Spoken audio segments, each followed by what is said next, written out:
right, hello everyone. Hopefully you guys are having a good day.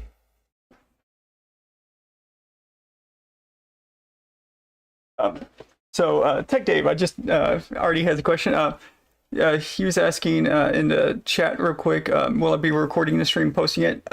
So this stream, I'm testing out different ideas and also typing out like little manuals and documentation I'm going to be putting on GitHub. And then after that, I'm going to be like making an edited and cleaner video. Basically, I'm just like actually like working on like examples and stuff for the actual tutorial, like for some tutorial videos in the future.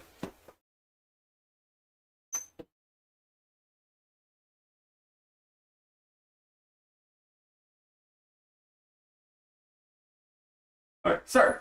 I'm gonna have to like find a way to keep my dog out. Dog keeps like scratching on the door in like middle, and I'm having to like keep getting up. Anyways, yeah.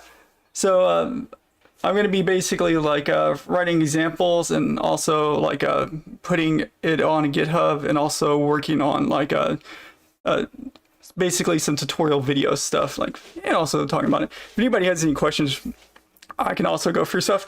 But basically, some of the stuff I'm going to be working on is cleaning up some of the samples for like how to actually like spawn thousands and thousands of characters, and also be testing out some different things, because I do have a actual like a GitHub that I'm going to be using called Unity. I'm going to just call it like Unity tutorial. And basically it's just going to be a giant GitHub with different examples, and I'm going to be just working on that, also writing out like notes and stuff, so that way for people that are looking at the GitHub and also like reading along and watching the videos, they can actually like just copy the code and actually like test out themselves and so forth. And also like talk about a few different things. But yeah, but basically like first I'm going to be talking about like how you can do like spawn a crap ton of like skulls and stuff. Also, I need to actually like remove this for a second, because that's actually spawning the bats. Ignore that, don't worry about that. I was actually going to be working on that a little bit, but yeah. Actually, we'll go ahead. So basically, I'm going to be doing some sample scenes and working on that. If anybody has any like requests of like samples to actually do, go ahead and ask. I'll be more than happy to talk about them. So let's actually go. Basically, like this entire stream. Yes, tomorrow we'll have an update to 6.7 as far as I know. There's no like breaking issues that will be preventing Unity 6.7 Alpha 4 from coming out tomorrow. I will be testing it because I'm hoping there'll be a couple, like there were a couple of fixes that were already put into the beta for 6.6 that should also be put into 6.7 alpha, and I'm kind of looking forward to doing performance tests with those fixes. They're kind of related to like some burst compiling issues and also some allocator issues.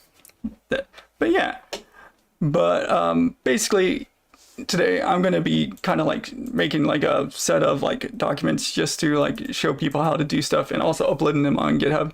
A lot of people don't know about like instantiate game objects API, and that literally is just like a way to instantiate game objects with like entity IDs. So I want to like do some examples of that and also like add them to GitHub. And basically, like this stream is basically me working on example projects for all of like different set like tutorials and so forth. So yeah, I'll go ahead and also like prepare like this repo. Do note, this repo is obviously like just something that I'm working on like right now. I figured I'd literally create the repo on screen and actually work on it. You know, I do have something on the right screen. I just can't show it for a second because I'm having to like actually put in like git passwords and stuff. But yeah, so I am going to actually just create a new repo, and I'm gonna just put it inside of here and actually set it up real quick. Yeah, 5,000 changes. That way, like if anybody wants to actually start seeing like some of the like stuff that I'm going to be doing tutorials on. So kind of this stream is basically me like literally just working on ideas for tutorials, and stuff live. Let's grab, need to grab I have like a GitHub Ignore that I just use for all my projects and stuff. And I'm gonna actually just use that. Almost done off screen. I just have to do a couple of things for like a Git authorization. And there we go. Now I should be able to actually do it. And you know, this thing is actually going to be like a public GitHub, so like anybody can actually see it, like go into it and so forth. Add repository, and there we go. But yeah, Unity tutorials. I'm going to just say SF Unity tutorials. Keep it, put it on the actual organization. Actually, I guess I should actually, you know, no, I'll put this on the, yeah, I'll actually put this on organization. I'll make a description later. But this way I can actually like share everything and actually let people like follow along the tutorials while also seeing like the actual code. That way if they ever like run into error, they might be able to like look at the code copy and see like, okay, what happened here. I have it for like the UI tutorials as well. It's just I kind of want to make like one repo just for all tutorials because I don't want to have like a crap ton of repos. I mean, there we go. And yep. All right. And now we should be good. I'm going to just like push this all real quick.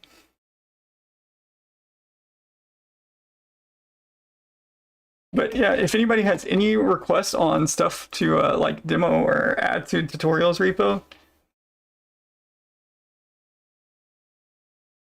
I'd be more than happy to just actually set up this project and actually get it ready. Also, I really hate how Unity just makes the resources folder for like build profiler analysis and so forth. Do you know this repo? I mean, as you guys mostly know, I'm trying to like focus on the Unity 6.7 LTS. I know it's obviously alpha right now, but a lot of my stuff is actually going to be set up in there. That way, people can actually already like test out core CLR and stuff like that. Also, I'm gonna have a reason for the build history being limited. If you have like the build history limit to like too big of number, it can add a lot of like disk space and stuff very quickly. Probably not going to worry about a lot of like the burst AOT settings for the repo project. I will be doing a lot of stuff on stream today, but I'm going to go ahead and set this project up. That way I can push it and also make sure, I'm pretty sure I already removed a lot of the extra stuff. Granted, if you download this project, I'm using JetBrains Writer, so if you download this project and you're using Visual Studios, you might want to use like a Visual Studio or like add the Visual Studio plugin. Just making sure I have like all the parallel importing and asset processing. That way I can actually get stuff faster or granted, depending on your computer, you might want to change settings if you are doing this. Also, be careful with the MS Build compilation option. If you have like Cinemachine actually has some scripts that isn't supported yet. So if you have Cinemachine, like if you're using Cinemachine in your project, as of the current alpha, you cannot use the core thing. Oh, I did not mean to do that. Oh. I was just trying to hover over it. Yeah, I'm going to just set up settings. I'm literally going to do everything on stream just so people can see from like start to scratch, like literally everything from scratch. Confirm, shave. So how's everybody doing? Anybody testing out fun little neat stuff? Or anybody like excited for any new features for certain things? I'm kind of really excited for a lot of the newer like API that's going to be coming out for like 6.7 throughout the alphas. I mean, obviously, I'm looking forward to a lot of the 2D API updates as well. But I'm also looking forward to a lot of like the core CLR specific stuff, and also like a lot of the improvements to like certain native collections and stuff like that. I'm gonna actually put URP settings and stuff like that here. And I'm actually gonna have my scenes. Oh, already added a scenes folder. Oh wait, is this the template? Okay, yeah, never mind. That needs to go into URP. Let's go in here. I'm gonna lock this, that way it doesn't move it. URP settings, grab there. Let's also actually just put like volumes. I don't know about other people, but I have a tendency to like set up things in a specific order inside my projects just because it kind of really helps really helps like just making things a lot easier, like to find things. Granted, I also use a lot of the search indexing, so I use a lot of the like search window like this. For anybody that doesn't use search window, oh my god, it's so nice. It makes life a lot easier. For now, I'm not gonna actually set that up on stream, but yeah, basically I am just gonna go through, set everything up, and actually get everything like ready, and then I'm gonna start doing some burst compiling and multi-threading on stream.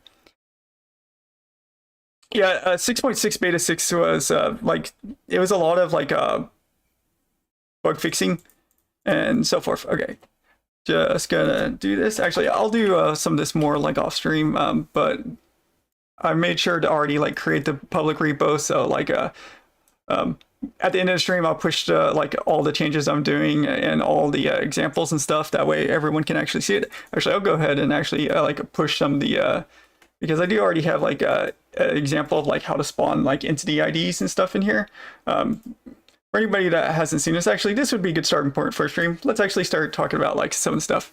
So a lot of people know Unity's been working on getting entity ID and so forth actually like placed into the project. And basically for anybody that hasn't seen it, there's actually like a way to actually spawn game objects by entity ID instead of prefab now. I'm actually going to we're actually going to create, I'm going to have a custom scene for each tutorial, so that way people can just click into folders and be like entity let's just say entity ID spawn prefab or spawn game object. So I'll have like a lot of like random I'll actually like try to match the stuff. The stream is just going to be a lot of random like examples and tutorials being made. Gonna replace that. Hey Al, how are you doing? Oh, I'm sorry, Tech Dave, I just saw you asked what the link to the public repos are. So I technically have two repos, one that's connected to Shattered Fantasy, like the group itself. Well, right now I'm the only active dev because like the other devs actually, due to fun times of like layoffs, they actually had to go get a more dedicated job because they were, all of us were originally working at like a couple of different studios, and then like people got laid off and they needed to find new positions that took more of their time. So I'm currently the only active one doing like examples on the GitHub, but that's okay. Let's actually do, you know what, let's do allocators because there, I know there's going to be yeah, let's actually do info. Also, we will be, I guess I can also talk about like the tutorial that's going to be coming out this week because I finally am starting like to release those videos. If anybody hasn't seen it, the intermediate to advanced tutorial videos I mentioned, I'm going to be releasing them. They're basically, the first video is talking about like the 3 types of memory management that Unity has. For anybody that doesn't know, Unity actually has like 3 layers of memory management, one for managed memory, and one for like C# unmanaged memory. If anybody's used like the Unity's collection packages, like native array, native list, unsafe array, or like native hash, stuff like that, that's actually the second layer, which is the C# unmanaged memory layer. And then there's just a normal native layer. And that's, the native layer is literally like the C++ side of the engine. Do you know, I say generally C++ side of the engine. It's also C side if you're using certain things. Like fun fact, if anybody's seen the new like a 2D physics system, like physics body and so forth. So like if I actually like go here, let's actually do this. Like I said, this is going to be a random stream of a lot of like random cool information, just like teaching and stuff.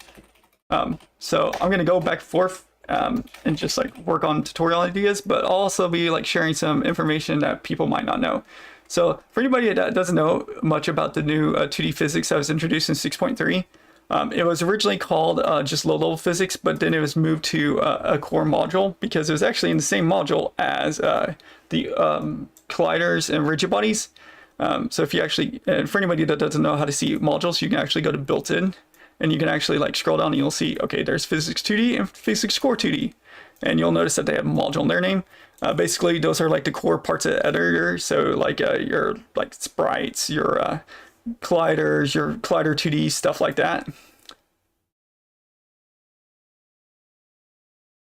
Yeah, so Box 2D version 3 is C. That's actually where I was going to go with that. So that's actually where we're talking about. So for like the, when we talk about like the native layer, so if we actually talk about like the native memory layer of Unity, so like the most like black box part of Unity's native layer, most of the time we talk about like the C++ side of stuff. But for Unity to actually work with Box 2D version 3.1, there's actually some different like external calls and stuff, and they actually are creating like external bindings that actually like invoke into like a different language. So if you go like should be down here. Yeah, okay, so if we actually go here, here's an example. You'll notice there's a script called scripting 2D. Yeah, so scripting 2D is actually the huge file that literally has all the new multi-threaded and burst compiled 2D physics code. It is a giant script. I'm not kidding. Like it's like 12,000. Oh no, okay. They might have switched some stuff out. But for anybody that doesn't know, scripting 2D is Unity's actual internal script that has all their new physics stuff. So like if you see anything that's like inside the physics core 2D for multi-threaded and like structs for like burst compiling, it's actually all ends up located in here. You can even see like the physics buffer data and all of the like the memory address pointer information, stuff like that. And you'll notice that there's a crap ton of external calls. The reason why is if we actually go to Box 2D, and Box 2D is actually the framework that Unity has used always for their 2D stuff. It's just like when we talk about like the original physics system, so like Collider 2D, stuff like that, that was on Box 2D version like 2.4. And physics, well, physics shape would actually be the equivalent to the Collider 2D. So like a physics shape. This is actually like a Box 2D version 3.1. Originally, Box 2D 2.4 was actually written in C++. When version 3 came out, they moved it to C. So Unity devs had to make new bindings and stuff, and actually pretty much had to rewrite every binding from like scratch because it was like a completely different system. But the reason why they did that was, well, physics shape is structs. So you can actually read-only structs to be exact. So you can actually like pass them and do like multi-threaded burst compiling code, stuff like that. And you know, like it adds so many new stuff. It's really like a huge good performance stuff. But even though it's still like even though it's C, it's still part of that native memory layer. So like anything that you do, and also if anyone has ever heard of like marshalling, like you talking about like marshalling, that's usually when you go from like managed memory into native memory. So like if you go from like mono or IL to CPP, they have what is called the virtual memory layer. And it's kind of like a virtual like sandbox, just like you would have like for testing like operating system virtual sandboxes, stuff like that. And that virtual it has like a native VM memory layer, and that's actually like where like Unity's like C# code links to their like native memory. And they also have like the managed heap. If you ever heard of like garbage collector, that's actually what when we talk about the garbage collector, we're actually talking about the managed heap. The scripting stack is a little bit of like if you ever have any like code scopes. So like if anybody's wondering what I mean by that, if I actually go to here, I could have, let's go in here. If you notice, I have like using statements. So like there's ways to actually just like use like native array collections and stuff with using statements. And like the code scope is like whenever this is done being used, like this locally declared variable is done being used, it's cleaned up. That's actually what we're talking about when we're talking about like the scripting stack. So basically it goes like it's like kind of like a first in first out, like clean up, install stuff. In some ways I'll actually go into like heavy detail of it inside the first video that's coming out this week, because the first video actually talks about all of this on the channel. And it's going to be going into quite a heavy topics of like, we're even going to talk about malloc, because if we're going to be doing advanced tutorials inside Unity, we're going to need to talk about malloc. And if anybody doesn't know what malloc is, it's literally a fun little like C++ thing, because a lot of times whenever Unity devs are actually using like C# code, some of it actually calls C++'s malloc behind the scenes. Like, fun fact. Whenever you're talking about like allocator temp and like the allocator stuff you're doing for like native collections for like multi-threading or like to like use with burst bottler and stuff like that, one of these is actually just a wrapper, a C# wrapper for malloc. That's a C++ code. Like if you actually go into like certain ones, like some of these are actually just wrappers for different C++ malloc code commands. Temp job is actually just a wrapper for like a temporary linear storage system. And you know, I make sure to actually go over like these stuff there. I was actually writing out notes and actually going to be putting them on a public GitHub repo. That way people can actually talk about them. But I think I have it here. Yeah. Okay. Yeah. Mini threaded local storage stack. So if you ever see like this word right here, thread local storage stack, if anyone has ever used the temp job allocator, that's what that is. Allocator.tempJob is just a wrapper that actually creates a thread local storage, and stuff like that is actually what I'll be like talking about inside like the tutorial series. So if anybody is like worried of like, oh crap, they're not going to be able to understand the very first video of the tutorial series, don't worry, that's literally what the first video is. This first video actually goes over these. That way people can actually know about them, and like these actually heavily, like knowing about these actually can heavily affect your performance in Unity in a good way. And also you can know how to avoid crashes.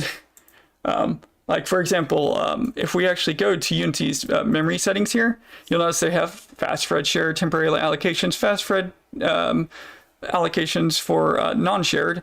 I advise you don't change these a lot. If you do not know much about them, avoid changing them, especially for the editor like side of things, because basically these, you can actually choose how much memory per thread that Unity is actually allocating. And like the fast thread shared temporarily allocator is actually another like thread local storage. So the reason why the first video actually talks about this on the tutorial series I'm going to be doing is because this stuff is literally just this. Like that's all that is. And knowing about it, you can do a crap ton of stuff like performance wise. Like if anybody hasn't seen it, I have like a video where I can like spawn like 1 million objects, like 1 million moving objects to actually have like A-star navigation. I'm actually using like some of the API for like the fast thread shared temporarily allocators. We can actually, I can actually show how to do that on the stream if people want to see how it does it. And again, I'll go over like all of that inside like a Unity, like the actual tutorial video. So if we want, we can actually do that. I want to actually do that like just for fun. Like let's show people how to like just spawn like 1 million random characters on stream. So we can actually have a little bit of fun with this. I'm actually going to open up a different solution real quick, and we can actually just go haywire with like spawning millions of objects. Do note, if you're using Unity 6.7 and you're using like Core CLR, Core CLR does not currently support Burst Compiler, but they are working on it. It's already in the works. I don't know when they're going to do it. So if you are going into your like player settings and you're like changing like your back into like Core CLR, and you're planning on using like the experimental like MS Build stuff, and yes, there is an MS Build. You can already use MS Build. Like if I actually go, it should be. Oh yeah, okay. I was like, I swear I passed it. If you use like the MS Build compilation, do you know, if anybody doesn't know what this is, that's for assemblies. So like if we actually go to like any of your packages or stuff and you have like your assembly definition, MS Build actually explains how, like defines how like assemblies are actually like compiled and built. And once this is working, builds will be a lot faster. This is also, I'm pretty sure, how Unity is doing hot reloading in Unity 7. Unity 7 does have hot reloading. For anybody that hasn't seen it, you can actually change code in Unity and actually not have to rebuild your project. So you can enter play mode, find a bug, fix that bug without exiting play mode, hit save, switch back to Unity while still in play mode, and just see that the bug is fixed. I'm pretty sure they're using a MS Build compilation behind the scenes. I really can't say too much until I see more hands-on with that feature, but I'm pretty sure that's actually how they're doing stuff. But yeah, let's actually spawn like 1 million objects. We're gonna have fun with this. I'm gonna create a folder here, and I'll push this up to like GitHub so people can actually like see it as well. I'm going to create a I actually have like a script here for like or like a script folder here. This will be for like common API. So I'm going to create one here for let's go to our managers, and oh, let's also let's also like do like a pathfinding. Let's do like a summon like a, we'll start with like a 100,000 characters spawn on screen, and then we'll also like show how to like send it to the GPU, so they actually are just being spawned onto GPU and not like spawned on the CPU. That sounds like a fun experiment. So I'm gonna just create this. I'm gonna call this a transform handle manager. For anybody that hasn't seen the transform handle manager, handler manager. Sorry. Make sure I actually spelled it all right. Yeah, okay. For anybody that hasn't seen transform handle, if you ever had to use like a burst or multi-threaded code like a iJob batch parallel, or sorry, iJob parallel batch, and you're like, man, I can't do anything on like a transform component. So because like a transform is actually a managed actual like it's in managed memory, and you can only burst compile native, so like unmanaged memory code, unless you're using unsafe utilities. There is a way to actually just burst compile and multi-thread even like mono behavior classes if you use like the unsafe utilities, and actually just go from there. But be careful with that. Basically, you just do like array element as ref or like copy to structure, and you actually throw in like the actual memory address and RAM of the actual object. Will there be a, are you talking about entities? Neither. There will be neither game objects or entities. We'll just tell the GPU to like render something. So you can actually do that. Like fun fact, if we actually go here, I can actually open a project, and I'll actually have it open, and I'll like have it opening in the background. But we can actually have like a little project open here, and I can show you where I'm spawning like hundreds of thousands. I can like spawn hundreds of thousands of like actual like characters, and there's literally like 0 entities and 0 game objects. So if I click play here, I got it to remove the object spawner. Note, when I remove this object spawner, there'll be like a command thing. Actually, you know what? Let's just turn it to 0. That should actually work. Notice how there's no entities in the scene hierarchy or game objects. Yeah, you can do that. You can literally just say screw entities, screw game objects. You can just spawn stuff, and as you notice, there actually are moving. I just have them pathfinding to a center target, but you can even shove a health system into them as well. So you don't need like a game object or entity to actually have like movement logic or anything for like objects. you can do some weird stuff with what I was going to show in the tutorial series. Basically, you can actually like just have like a GPU batch command. Let me bring this over.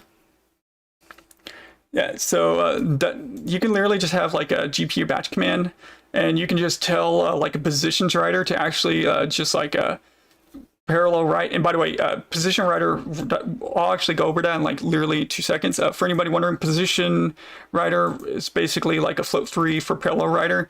And parallel writers allows you to basically write to native collections via like parallel processing. So like actual like real multi-threading. You can actually do real multi-threading with parallel writer. Because normally whenever you're trying to do like a parallel for batch or anything, you normally cannot write back to the actual like native list or native collection, because since you sent it to a thread, it actually has to keep the same size. And to do that, like Unity prevents you from actually like adding to native list or collection of any type during a job command. But there's actually a thing called parallel writer, and parallel writer actually allows you to write and add stuff to like native collections, which is actually how you can do that. For anybody wondering, there's actually a thing called render sprite instance. And you can actually use render sprite instance to actually just tell the GPU to actually just render like objects like that. So like I'm basically calculating the position of like where objects are using like a position writer and keeping track of it inside like a translation matrix. And you can actually just take that matrix 4x4 and you can send it as instance data. And literally, that's what the instance data is. This is literally just this matrix 4x4 right here. And you can actually just send the matrix 4x4 data into a GPU command. And that's what the render sprite instance is. That is literally a GPU command where I'm just telling it, hey, this is the sprite to render. This is the visuals render. There is a 3D version of this. Like it's not just sprites. You can also do like 3D models and stuff. It's just, I was currently testing out like doing a Vampire Survivor like tutorial, which by the way, there is actual like part of the tutorial series for intermediate and advanced is just recreating Vampire Survivor. That's actually one of the 3 projects for the tutorial series that I'm slowly putting up. I'm doing a top-down Legend of Zelda recreation with custom physics, so we're actually writing our own physics system, and also doing a lot of like parallel processing stuff. But yeah, so to answer your question, Tech Dave, no game objects, no entities. I can actually go over like how to do that right now.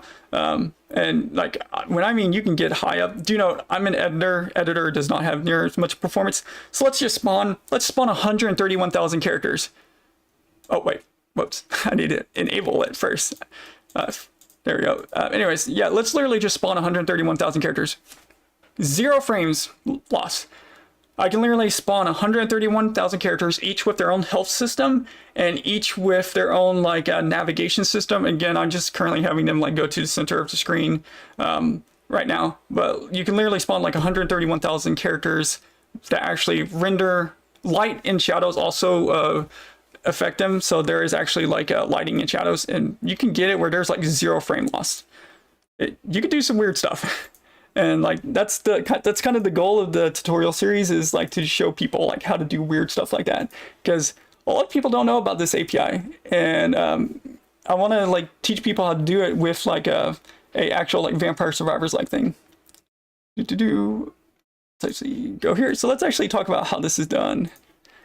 So oh yeah, I forgot. Let's go here. So we're gonna do transform. Like we're actually gonna recreate that. We're actually gonna do that on stream right now. I'll show you guys how to spawn like 1 million objects on stream right now. So there's a couple different things to know. One, to know how to do this, I'm going to talk about transform handle. If I actually got off topic when I was talking about it earlier. A lot of people are used to the component transform. Transform is actually managed memory.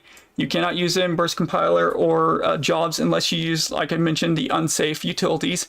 But transform handle is actually a struct.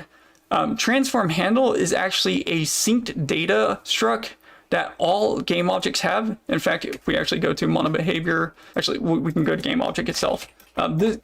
in Unity 6.3, they actually added a transform handle to every object. Yeah, so you can even see there's actually like a transform handle in every single like game object and also every Unity object as well. That's actually like spawn and scene, not like scriptable objects and stuff like that. But basically, transform handle is actually synced and it allows you to actually burst compile and multi-thread transform related data. And it'll actually, like, during the multi-threading process and like whenever you're done processing it, whatever value you changed on transform handle, it'll automatically sync to transform. You don't have to like say transform.position equals transform handle.position. If you edit the transform handle position, it automatically updates transform at a certain point in the frame. So instead of using like transform, we're actually going to be using transform handle. That's why this is going to be called like transform handle manager. So let's actually get to start. Let's first talk about what we're going to be using. First, let's actually say burst compile. Do note, again, if you're using Core CLR right now, as of like this moment, burst compilation does not work in Core CLR. If you have like a burst compile attribute and you build to Core CLR, Unity just strips it out. So you can go ahead and add burst compile. It won't mess with Core CLR. Unity will just strip it out for Core CLR. Fun fact, some cases, Core CLR actually outperforms burst compilation in some cases.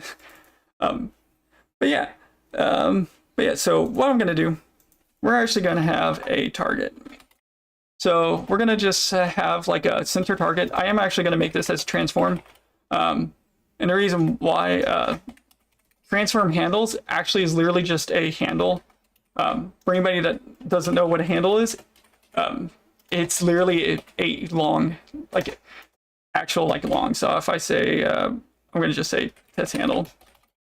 If we actually go into here, I'm going to just do a, let's actually just do this in a way, just so you guys can see this. I'm going to say test handle equals transform handle. And like I said, all game objects and all like Unity objects that actually are spawned in, so like mono behavior, stuff like that, actually have a transform handle. So I can just say this. We'll go into scene and I can actually demonstrate this off. Oh yeah, I forgot to actually remove that stuff I was actually showing off earlier. Here we go. I want to just like, before we actually like start spawning stuff, it's important to actually understand what a handle is.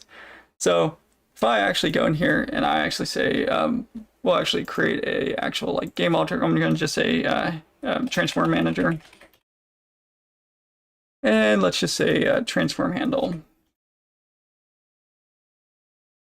So if you notice here, this test handle, this is our transform handle inside of our actual component. You notice that we get an ID back.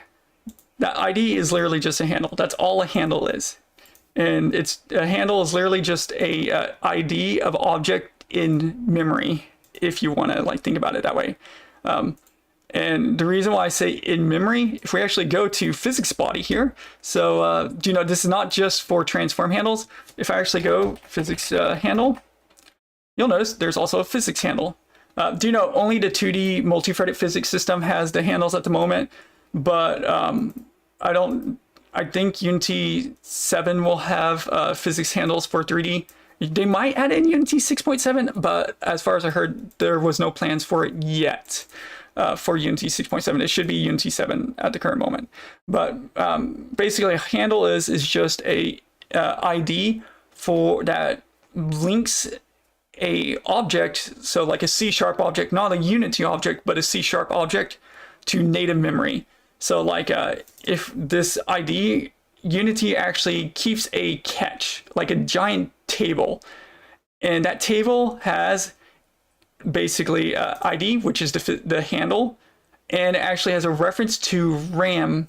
And that RAM is actually the object stored in native memory. So like earlier when I was talking about like the first tutorial is going to be going over like the 3 layers of Unity memory.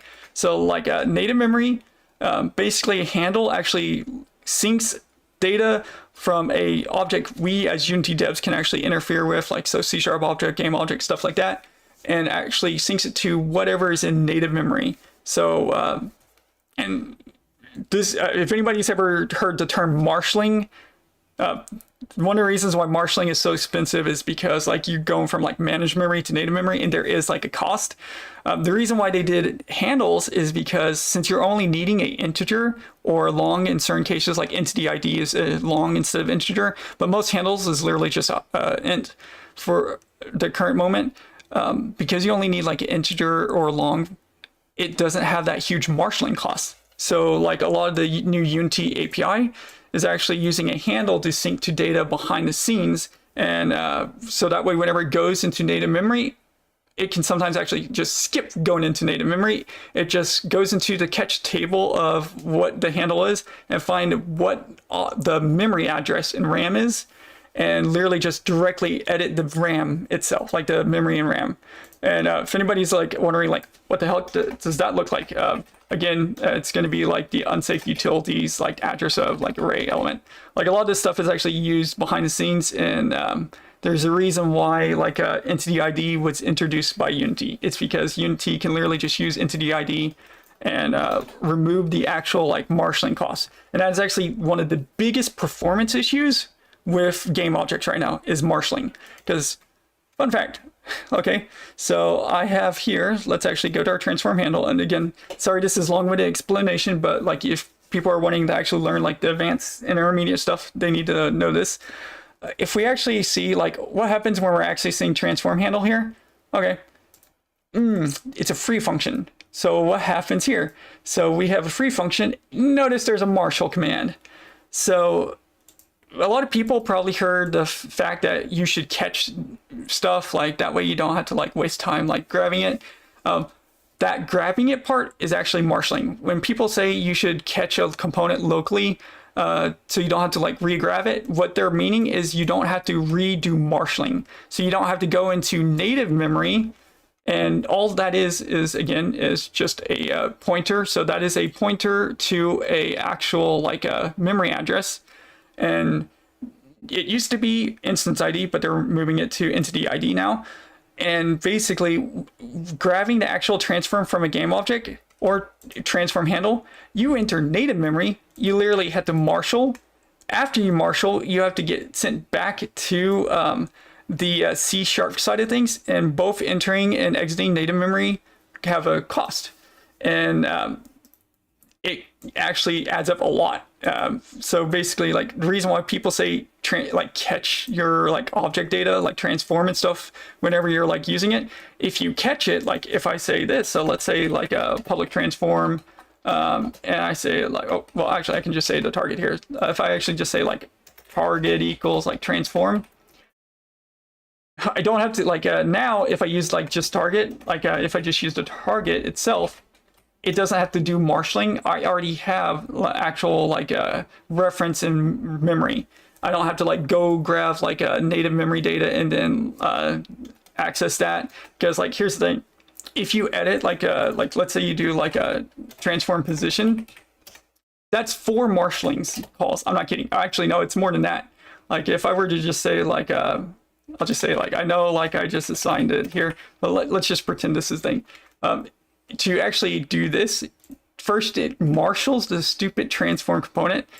So it goes in and out. That's 2 marshals because entering native memory, then exiting it. And then look at the position of that. Let's go to position. Oh, look, more marshalling.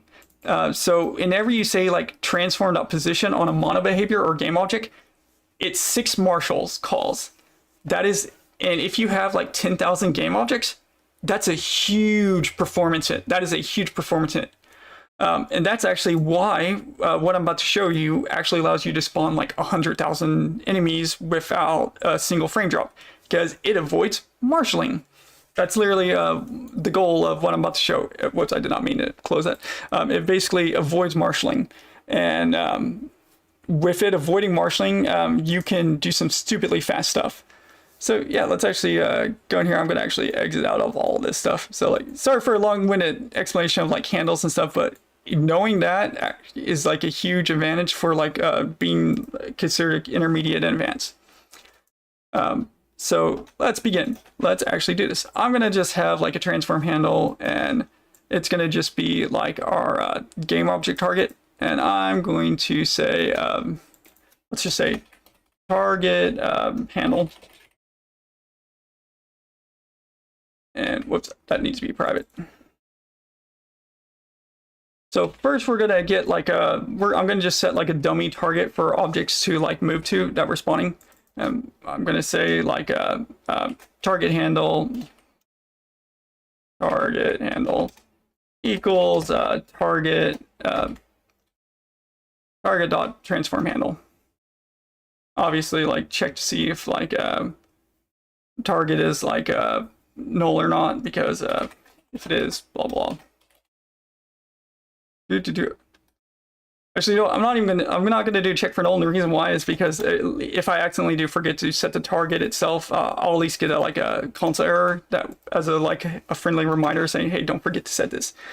So we're gonna have a transform handle that'll act as our target, and what we're gonna do is we're actually gonna have basically like a access transform array.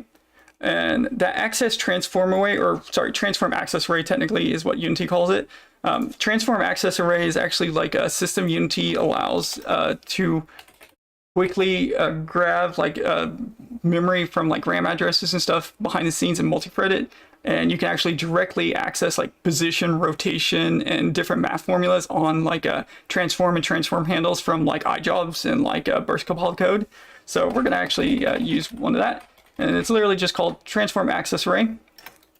And literally all it is if we actually go into it, it's just basically a custom like native collection. That's literally what it is. It's a kind of a custom native collection with an atomic safety handle.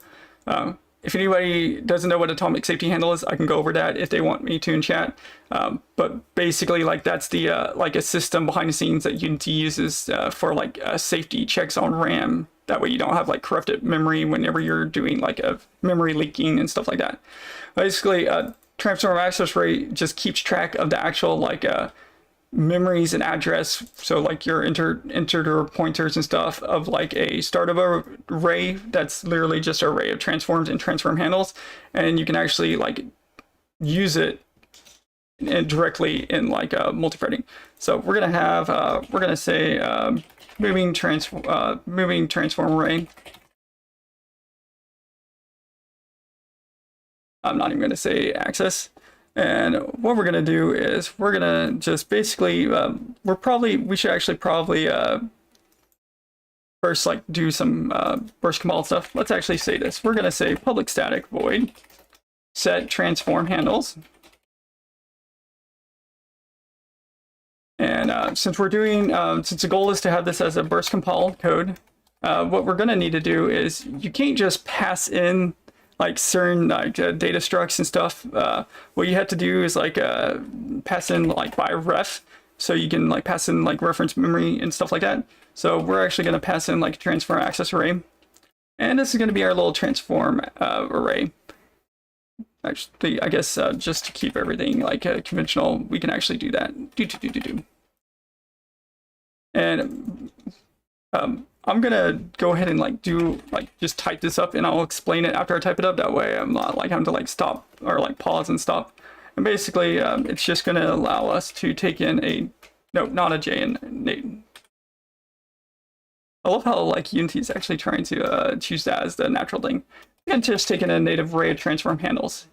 And basically what these transform handles are, these are actually going to be the representation of all the objects that we're spawning. And basically like, so the objects that we're actually going to spawn and move in the scene, we're actually going to use a transform handle to represent all of them. That way we can actually like send their handles to the GPU and like render them. So yeah, and I'm not actually gonna, I don't think for now I'm gonna have like a actual like a local variable, because I might try to use instead of using persistent allocator, I might try to get it where I can just use like a temp allocator. Temp allocators are a lot faster. I'm gonna just call this moving transform handle list. And basically all this is for now, I'm gonna just say transform access array. I'm gonna make sure it's created. If it is created, there's actually a built-in like set transform handles command, and I can actually just pass in a native array. If it's not created, we're gonna actually just create a new transform access array. I'm going to say new transform access array, and I'm going to just pass in native, like actual native array transform handles, because whenever you are creating new transform access array, you can do either normal array, but since we're doing a burst compile code and we're actually going to be doing like a parallel processing, we want to use a native array just to like speed things up. And we can actually just pass in that. And then we can actually tell how many jobs do we want, like how many worker thread and like worker jobs we want to actually use for this. So it defaults to -1. Depending on what your settings in Unity are, the -1 can actually be like use as many available threads and stuff as possible. And these like worker counts, like if you actually go into like if we actually go to do analysis and we actually go to like a profiler, just heads up, if you're wanting to like actually like see the worker like profile, like the performance of the worker threads, if we actually go here, whenever we're actually like in here, you'll notice that there's actually like a main thread, and then like when we're actually in play mode, you can actually choose like the worker thread. We can actually see the performance of like each individual thread that we're actually assigning. For now, I'm gonna actually just say I'm actually gonna do this for now. I'm gonna say private static. And I'm going to also say, I'm going to just do int, and I'm going to say desired job count.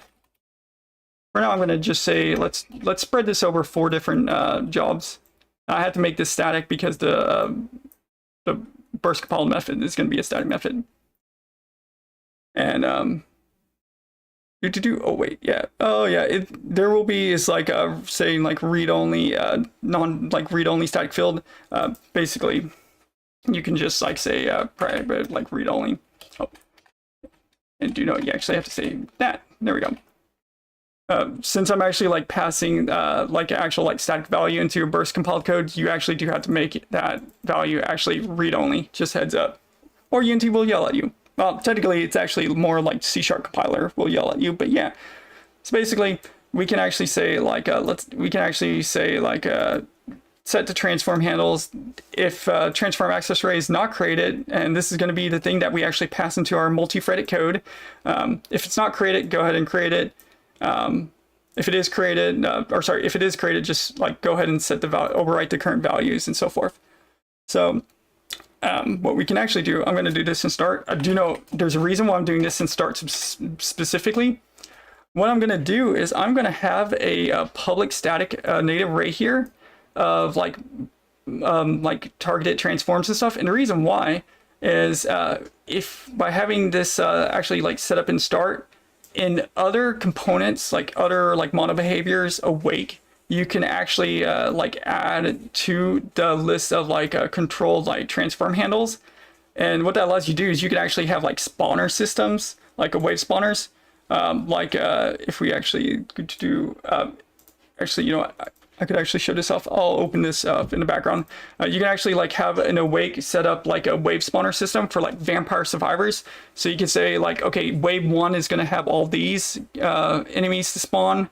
And then the awake will like add to the native list, and by the time private start actually runs, you'll know that all the spawners have already said what they want to spawn. That way like you don't accidentally like try starting the actual like spawn, like the multi-threaded spawn process before all the spawn systems are actually saying it's ready. If anybody's wondering what that looks like, I do have like actual like game objects link for now. Whoops. This is just like a test project. I was testing out different things. I do have game object spawning in this one specifically for like something I was going to show off, but you can do it as I showed before where there's like 0 game object spawning, and you can just have it where like thousands. Work in progress, like test system, but if I actually go to like the spawn wave controller, you can actually see like you can actually like set up like a waitable timer, and you can actually choose spawn stuff. And basically all the spawn wave controller does is during like the awake thing, it actually like adds to this list, and during the start it'll know like everything's ready to spawn, and it won't cause any like I guess I would say like running it. I'll have to explain that a little bit better later, but it's a little bit rough to explain. I did not mean to open that. No. I accidentally opened up the multi-threaded physics system tutorial. But yeah, But basically, during private void start, we first want to actually say like set transform handles here, and we can actually ref the moving transform access right here. Actually, I'm going to set this as public as well, because what I could do is I could actually have it where like the spawn systems actually just add to like handles to here. I'm going to just say moving transform access, so rename that. And we're going to need to pass in our actual moving list. So I'm going to say public static. And I'm going to actually say native array. And we're going to actually just say transform handle. Again, this is going to be like the represent that represents like the actual like spawn object position and stuff in memory.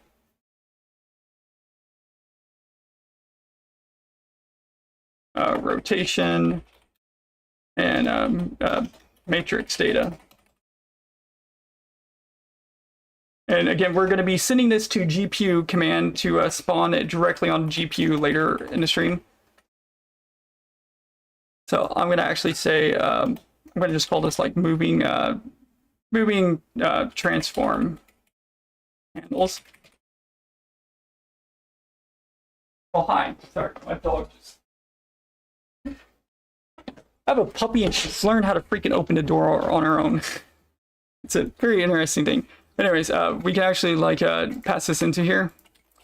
Do note, I'm purposely going to actually say equals new native transform handle here, and I'm actually going to say allocator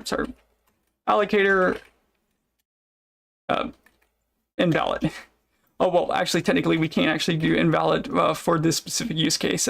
There's a reason why. So I'm going to actually say none. And technically, we do need to put in capacity. There are a couple ways I could actually get around that. Yeah, okay. I was going to do something new, but then I remembered, right, Unity actually changed like the restrictions on that. Okay, so for now, we're actually going to just say this.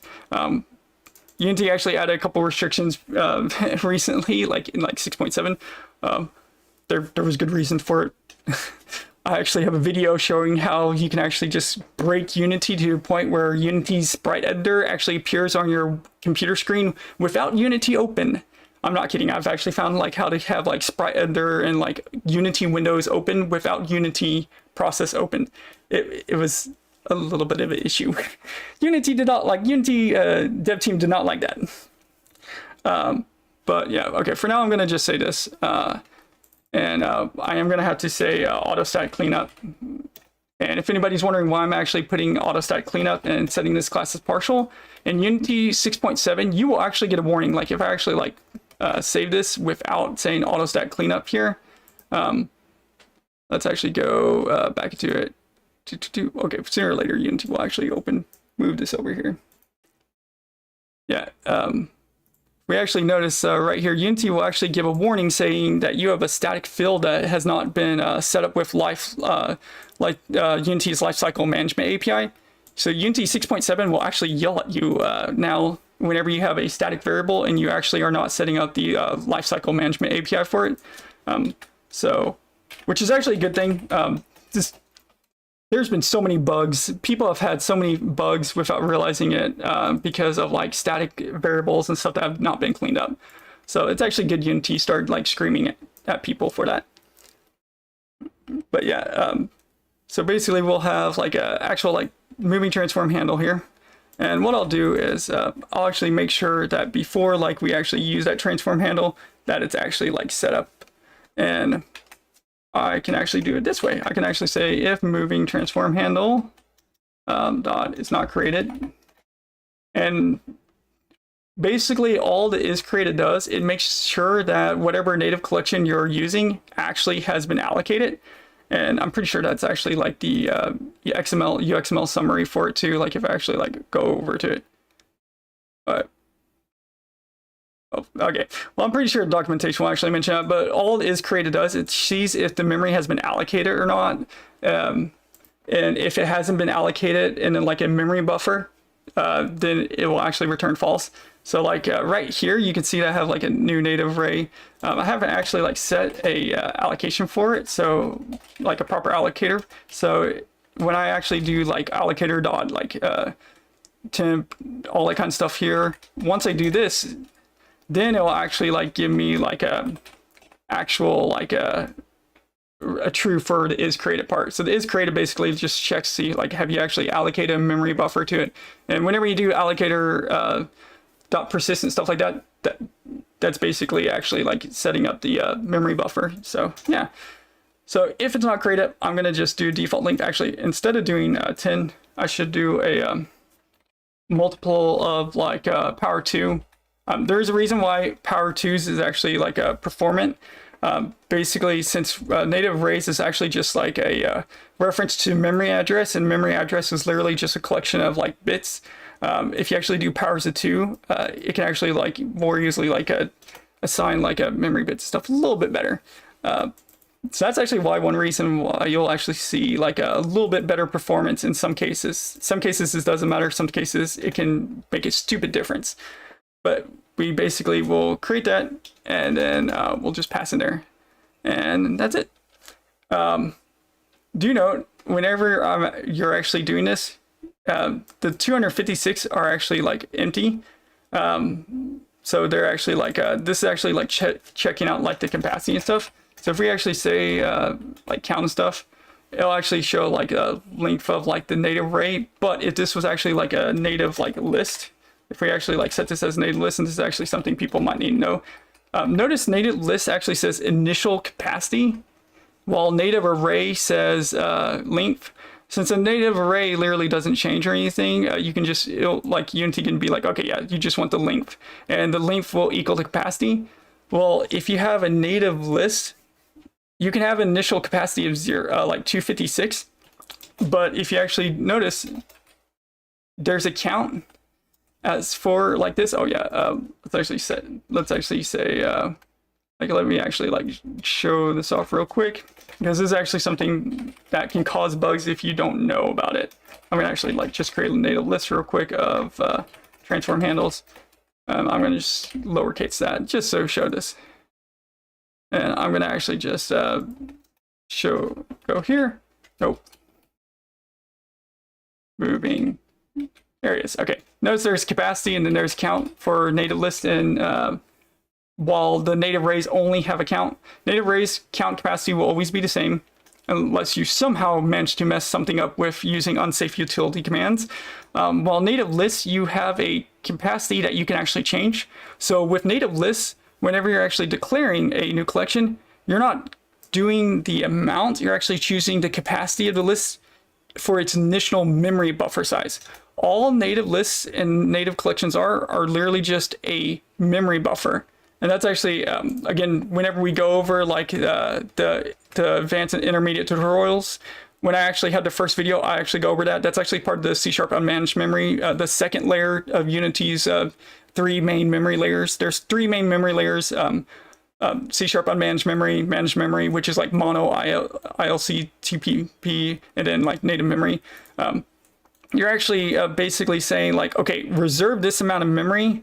And if you're actually doing like a temp or job and stuff, that's literally just C++'s memory allocate. If anybody's used like C++ and you've had to use like mallocate and stuff like that, that's literally all you're doing for like when you're using like allocator, temp, job and stuff like that.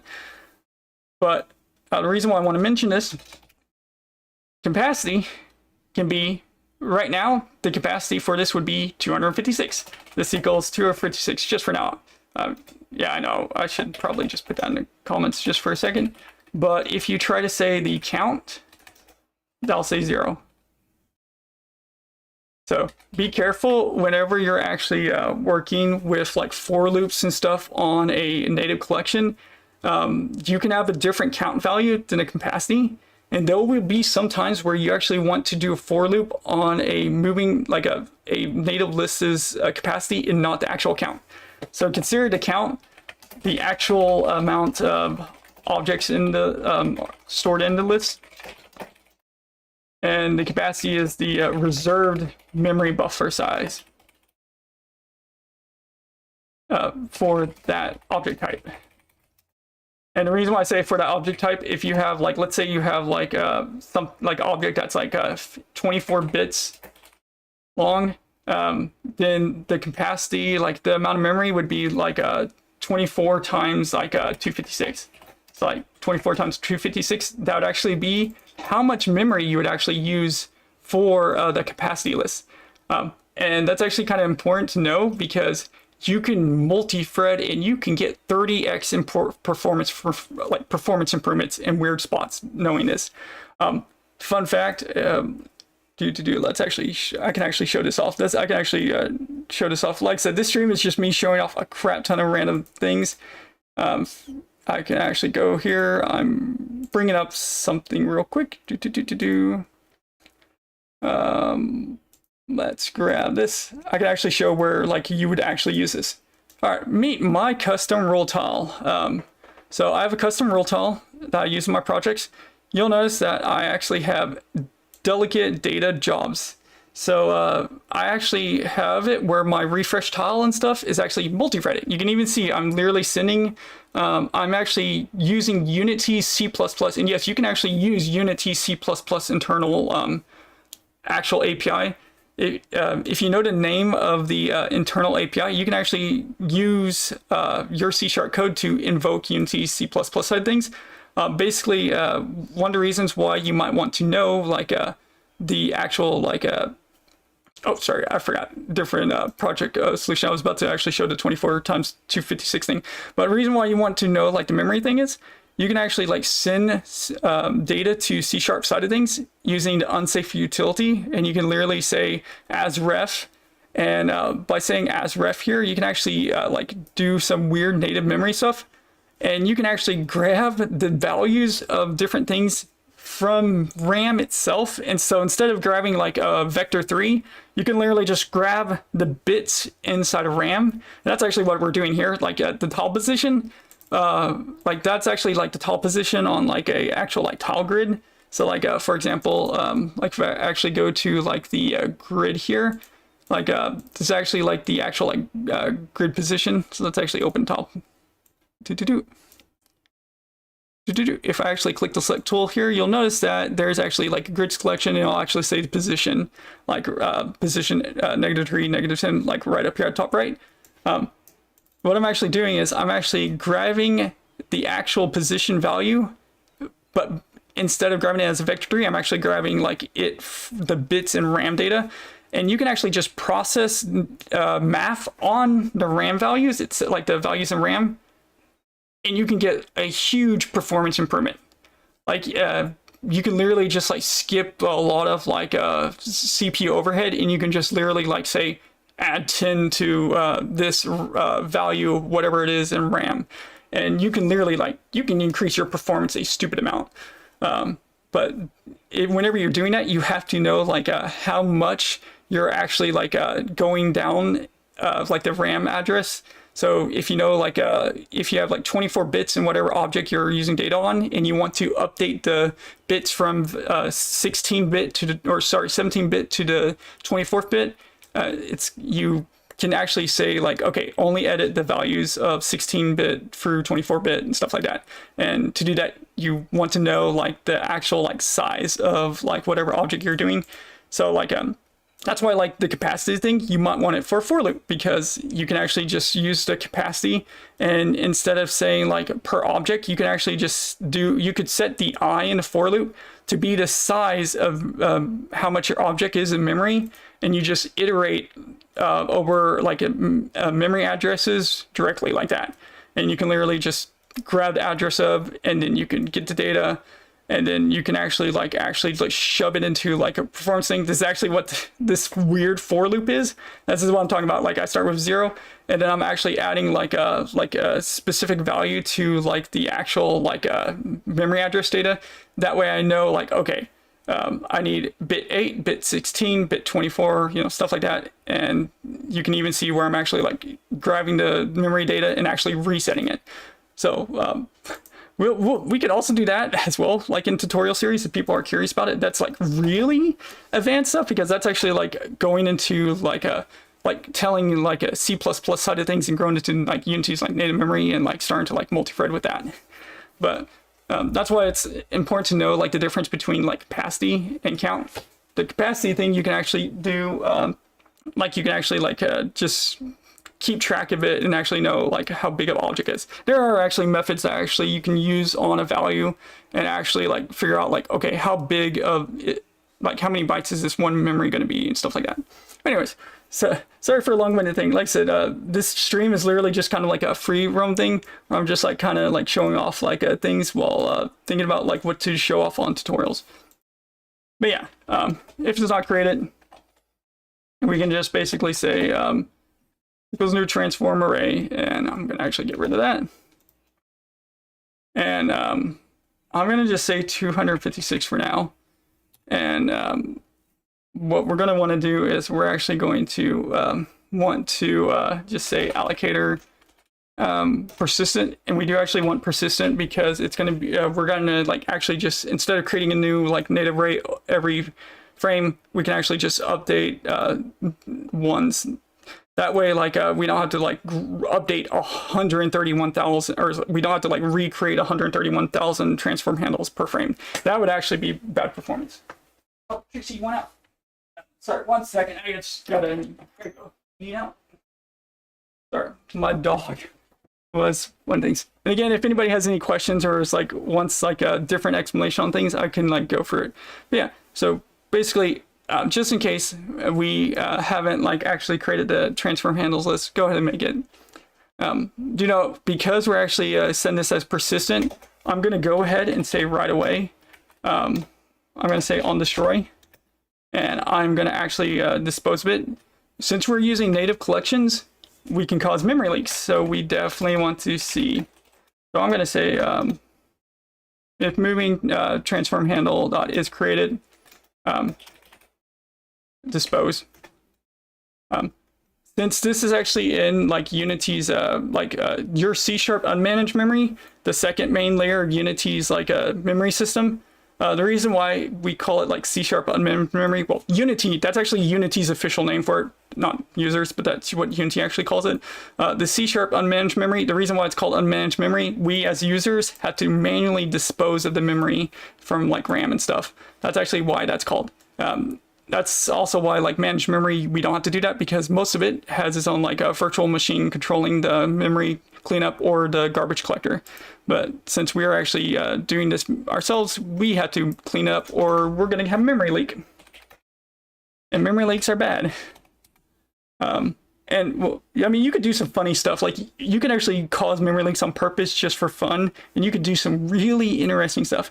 Also, I'm going to go ahead while we're in the on the short thing. I'm going to say, I'm going to go ahead and say like access, get the moving like a transform access array. And I'm going to also say if it is created, we're going to also like dispose of it. Because like I said, the transform access array is just a custom native collection. It is literally like a native array and native list. It's just a custom collection. And if anybody's wondering, you can create your own custom native collections. Like you can create your own, like, I could say like a native sprite. You can actually write your own like native sprite container and stuff like that, or native like game object container and stuff like that. And you can do all, like send it into iJobs and stuff. You can also create your own custom allocators, like a custom rewind allocators and stuff like that as well. But yeah. Also, before I forget, to prove like this is actually like decent performance, let's actually talk about let's actually create like an actual marker. I'm gonna actually say static. Trying to think if I should just say, yeah, we'll just go ahead and do like a read-only profile marker. The reason why I'm doing this is that way we can actually like let's say set position job marker, because I want to actually get the real performance of this. I'm going to just say profile marker, stuff like that. I'm going to just say set position. Set position. But I feel like I spelled that wrong. All right, anyways, I'm also going to just duplicate that. And I'm going to say move towards, because we are going to make the objects we spawn actually move towards something. Basically, this will actually allow us to actually use Unity's profiler and see our actual code, like how many milliseconds is, how much memory it's using, stuff like that. So yeah, basically stuff like that. Oh, sorry, see work messages. No, okay. And I'm going to go ahead and say, actually, I don't actually need to put that here yet. We're going to just do this because that's start. I just want to actually set them up before I forget. Because sometimes a normal for loop could actually be faster than a like sending it to iJob, because like iJob, whenever you create one, it's actually there's a small like CPU overhead. Depending on what you're doing, you might actually it might be actually faster to actually do like actual like just a for loop. I'm also going to say like is, actually no, let's actually say I was doing it the right way, is valid. Also, basically, since target handle is literally just a struct, and you know you can't ever have like a, I mean you can have a null struct. Basically, there's actually like is valid method, and the is valid method just makes sure that it's actually been like actually like set up and everything. Unity's physics bodies also has that, so if you're using like a physics body and then like a physics world, stuff like that, for like preparing like a multi-threaded like a physics and stuff, so like let's say physics world, I know, yeah, body, let's do stuff like this, world. So like body will also have like that is valid. Basically anything that has like a handle in Unity should have like a is valid check. Technically native collections are also handles because they're literally just a reference to a RAM address. So same thing with like stuff like that. You can also check for like a way to see if it is valid. In a way, like the is created is kind of like the native collections version of is valid. But like if you're ever like going to be using like the physics body, physics world, stuff like that for like multi-threading, since multi-threading happens and can spread like stuff across different like threads, it's actually always a good idea to check if something is valid. That way like one thread doesn't destroy it, and like so like maybe a bullet hits a wall, that bullet breaks apart and is destroyed, but the another thread is actually doing like the collision enter 2D begin, or sorry, 2D collision begin enter physics event callback after it's already been destroyed, because like one thread is taking longer to finish than the other one. You could actually be trying to access a destroyed object on a separate thread. It gets fun times. You get used to it. It may sound complicated, but it's actually once you get used to it, it's actually not that bad. It's actually pretty easy. I'm gonna go ahead and I don't really need this. I'm gonna actually set this up here inside of Wake as well. And I should also make sure that we are getting this right. Okay, yeah, so let's go ahead and start working on our job. Like, sorry that I'm like going over this in like a stupid amount of detail and like going on side rant. It's just like knowing some of this stuff really does help like be able to figure a lot of things out. Let's actually create like a actual like let's actually do our multi-threading. Let's actually stop talking about it and like do actual multi-threading now. Let's say look at and move. Basically for now I'm gonna just have it where like the spawn objects actually are looking at like whatever target we're having and move towards it.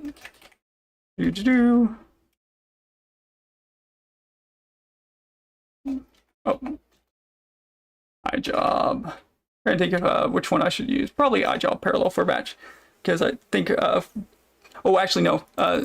If you're going to be using a transform access array like I'm doing, you actually want iJob parallel for transform.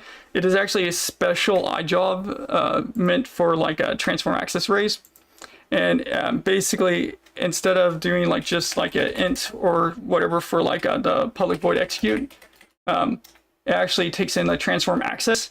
And the transform access is basically the actual like data at that like whatever current transform handle you're currently like trying to access in memory. So like if I say like a transform here and I say like position, you can see position, local rotation, stuff like that.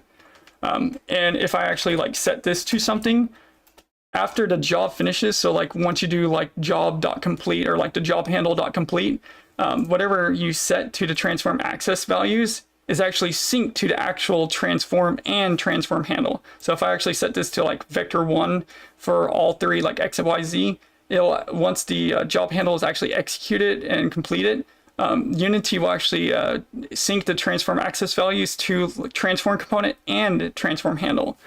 That way, and that's pretty much how you like focus on like doing like multi-threading for like editing like transform values. But what we're going to want to do is actually do a couple things first. So we're going to want to set a few things up. God, sorry, I'm still like recovering from the mini heat stroke. Like I was super exhausted for a couple days. If anybody wasn't here like a few days ago, I started to actually have like a heat stroke on stream, and I have been like brain fog and just having fun time since then. But for the look at and move towards job 4, we're going to want the delta time.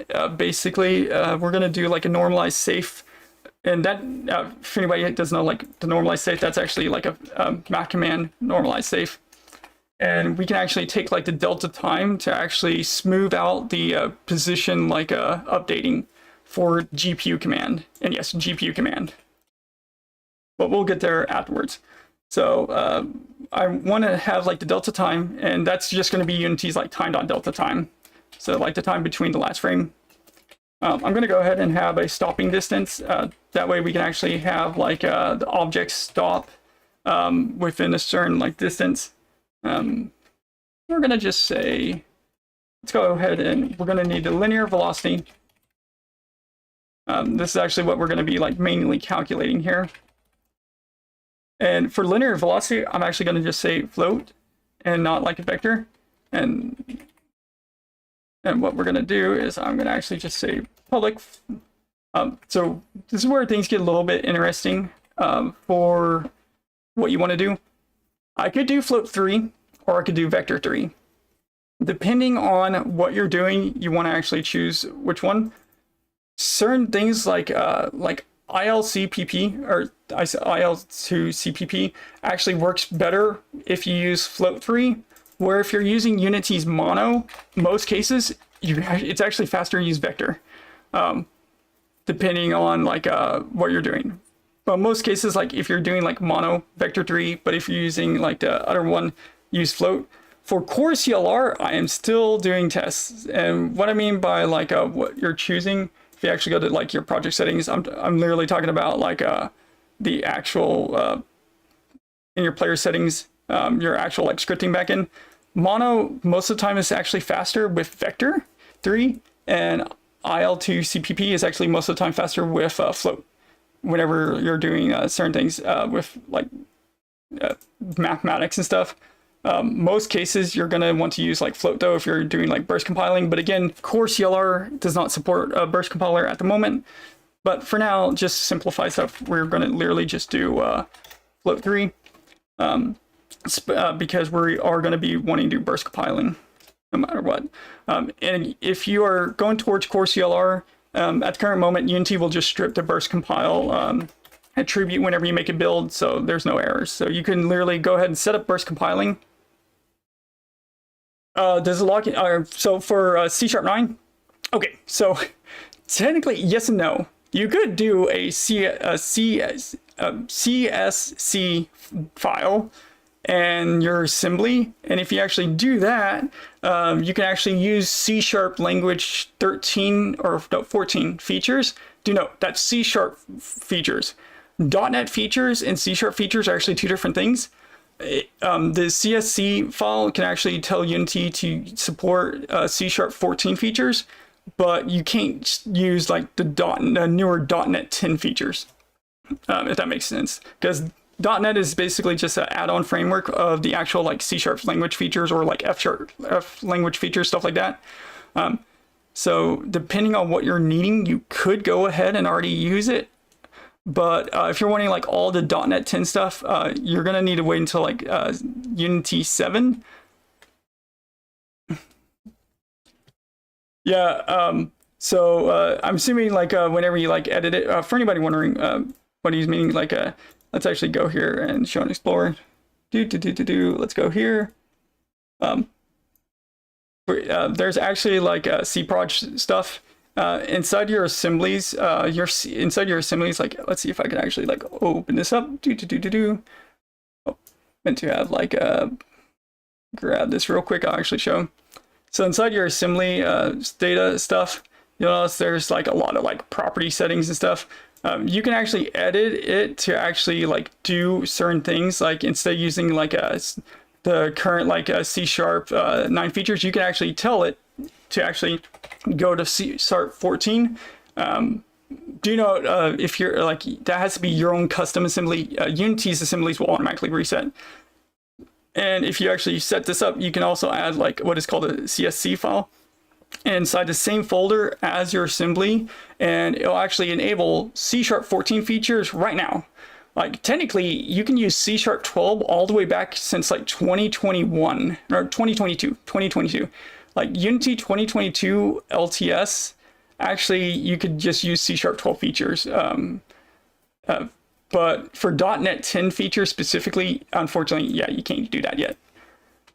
Well, you can, but it's pain. There's actually a way to update using like the experimental MS build thing to actually force .NET 10 features, but I'm gonna be honest, it's not very stable. So I would definitely avoid it. So yeah, C# 7 is going to be, I would say, the standard for like when you get the new features. That's already been publicly stated. So like C# 7 will be when you can start using like a .NET 10 and all that kind of stuff. .NET 10 and C# 14.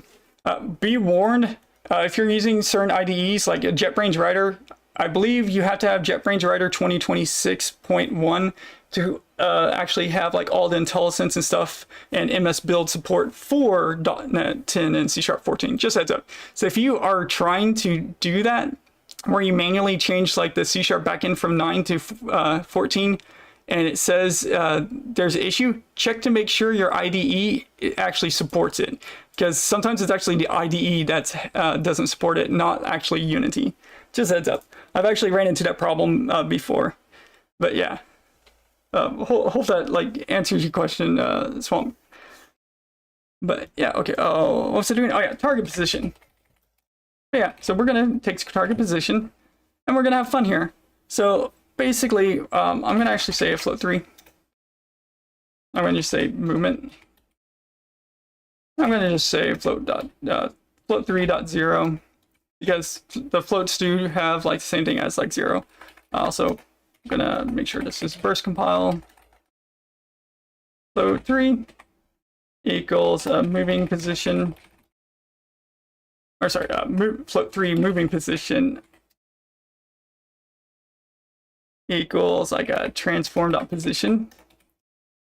And again, this is transform access. This is not actually transform. It basically is just like a sync struct for like multi-threading parallel processing of data behind the scenes. Have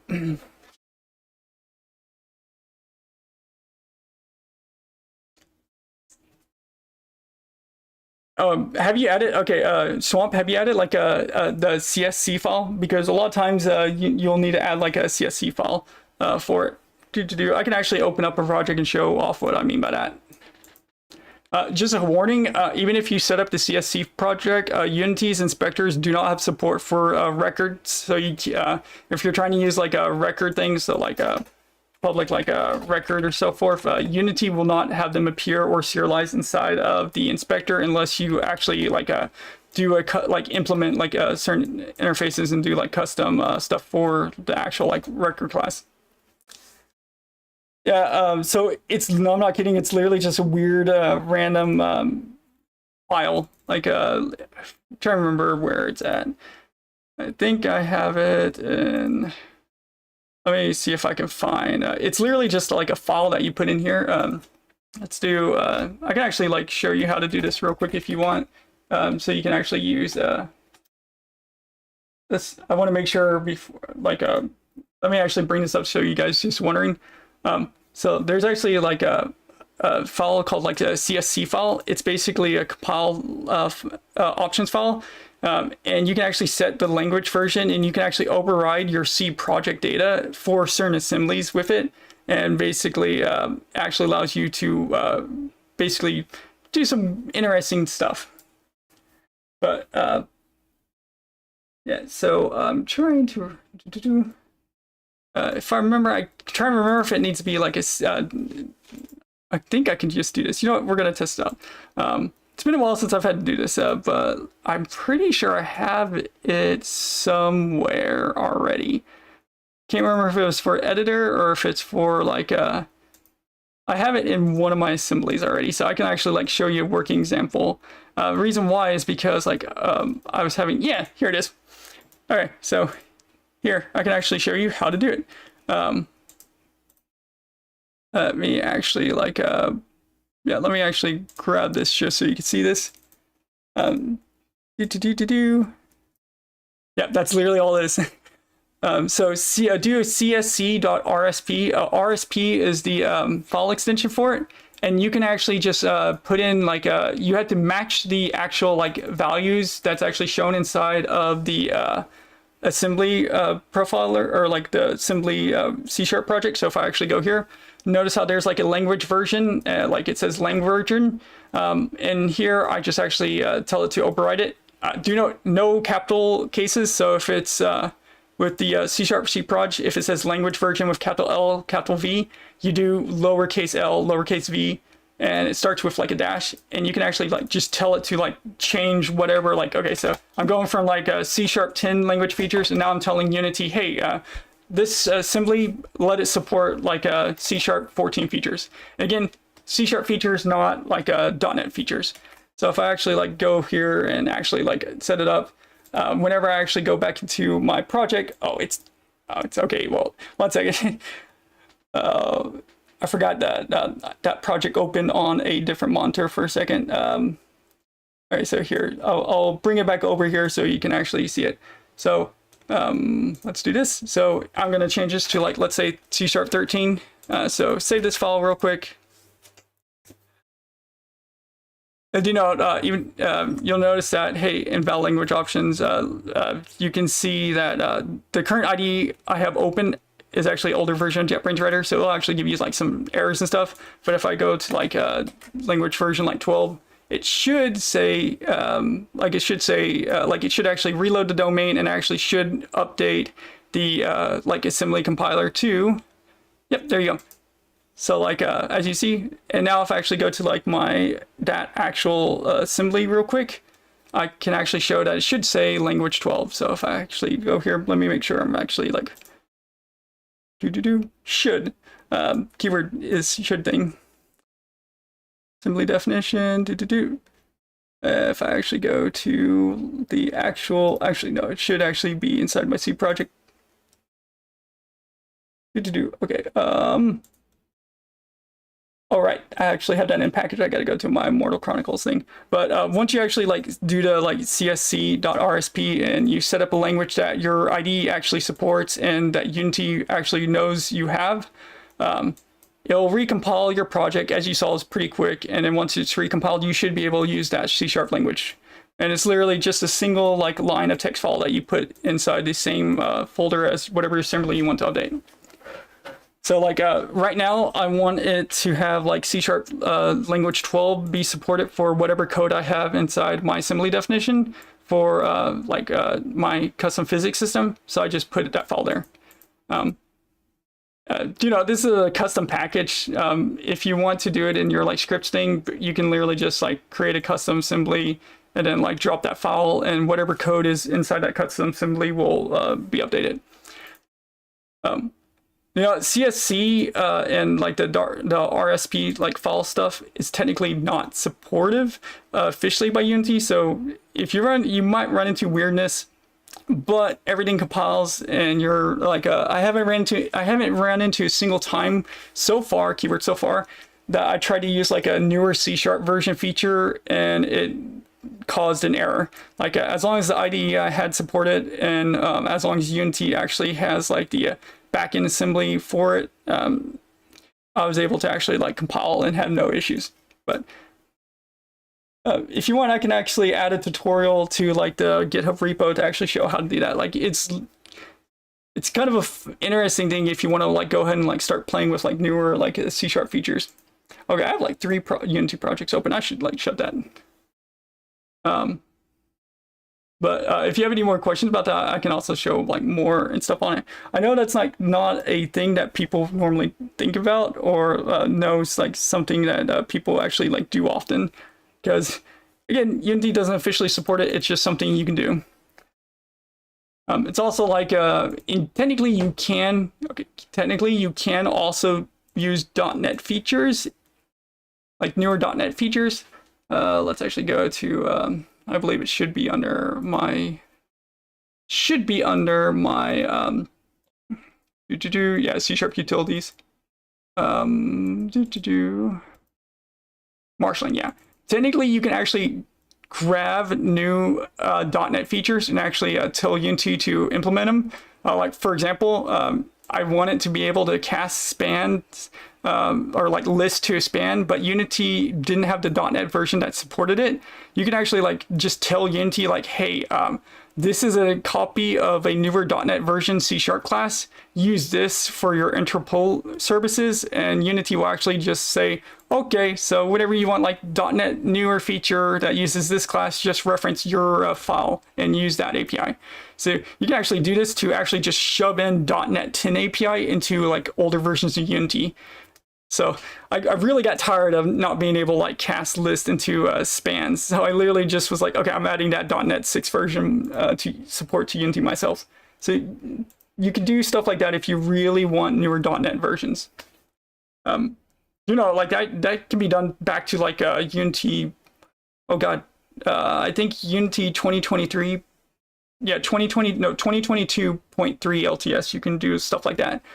Like you can even use like .NET 10 back then if you really, really want to. Not advice, but you can do it. But yeah, anyways, going back to this. So basically, what I want to do is we're going to have it where the transform. So again, this is actually the handle that represents the position of something we're spawning on the GPU specifically. We're going to make it where like oh, not external. So this is limited to external, right? Yeah. So you can't force Unity's code to use newer .NET, but you can do any code you write. Like any code you write, you can actually do that. Like you can literally just like go into like your project and you can actually just like shove.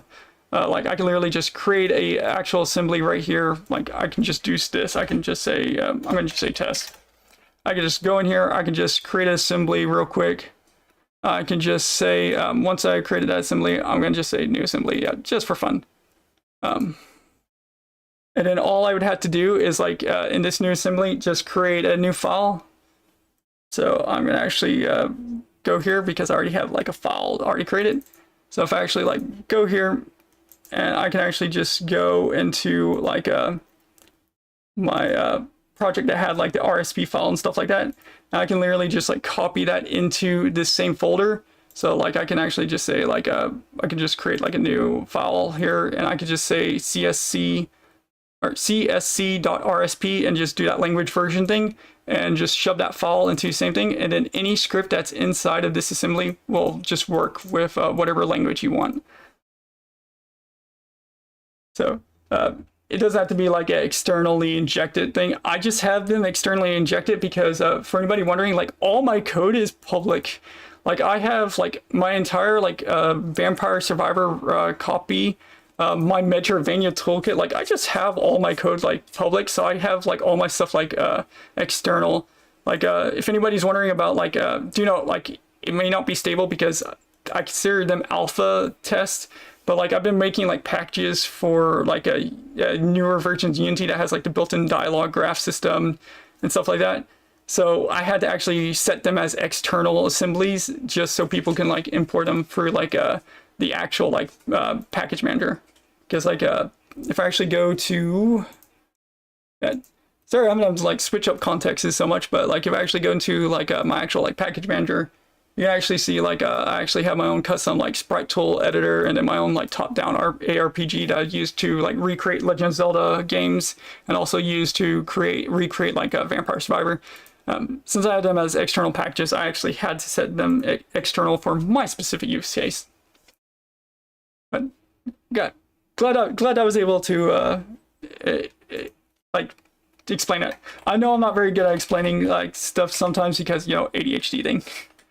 But yeah, anyways, so for our little like multi-threading, what we're basically going to do, we're going to start off something simple. We're going to just say like, okay, if something is not within a certain distance, so stopping distance, then move towards them and like just put set like batch everything, like all transform handles, like do 256 on one thread, 256 on different thread, and so forth. And just check to see like if they're within a certain distance. So I can say transform, not position, specifically to transform access, and I can say target position. And then I can actually say whatever the stopping distance is. And if we're not, like if we are still too far away to stop, and that means we're going to actually be moving. So I can say movement. I can actually say normalize safe.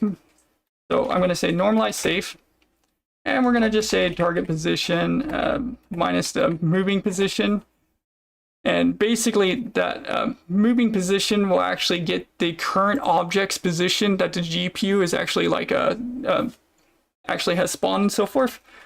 And we can actually just go from there and do a actual like delta time and then times linear velocity, and that will actually like move, like get a calculated movement towards whatever our target is. I know it's a weird little dirty math, but and then all we have to do is say transform.position and actually say moving position. Or I no longer have to do that. I can actually just say I was about to do a cast, but I actually changed the code originally how I did it, so I no longer have to cast it. But you can actually just say the moving position. So moving position again was the original position of the object that's being spawned from the GPU, and then get the new calculated updated like offset. So instead of saying movement, it may be good to say like movement offset. So just for clarity's sake, movement offset. So like this is actually the offset that's being added this one frame on this thread. And you actually just add the offset to the current moving position, and the transform access will actually sync the position of the transform component and transform handle of whatever you're trying to spawn. And basically that's the math part of it. So we can actually go into our update and we can actually start like implementing stuff like that. Again, I have like a couple like markers up here, so I can actually say like move towards marker real quick. I'm gonna just add that. That way we can actually see like how good a performance it is.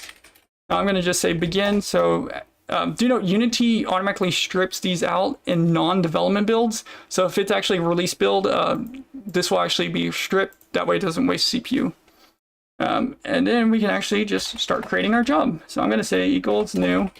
Look at and move towards job, and I'm gonna actually start setting some stuff. So we know delta time can be just literally time.delta, time.delta, and then our target position equals the oh right, I forgot. Keep trying to do like an equal sign. I forgot. JetBrains Writer is automatically doing that. And do note this is not a transform component. This is the target, like the actual transform handle that's actually keeps track of a transform in RAM address and like memory and stuff instead. So that way we can actually like do multi-threading and stuff on it and burst compiling. And then we need our stopping distance, and our stopping distance, for now, I'm literally just going to say like, I'm going to actually just shove the stopping distance on whatever like the script. So normally you would have it maybe a different stopping distance per character, like per enemy and so forth, but just for demonstration purposes, I'm going to just say, I'm going to just shove it here. So I'm going to do serialized field. I'm going to say private stopping distance. I'm going to just say like 0.5f, and I'm going to just shove that in here.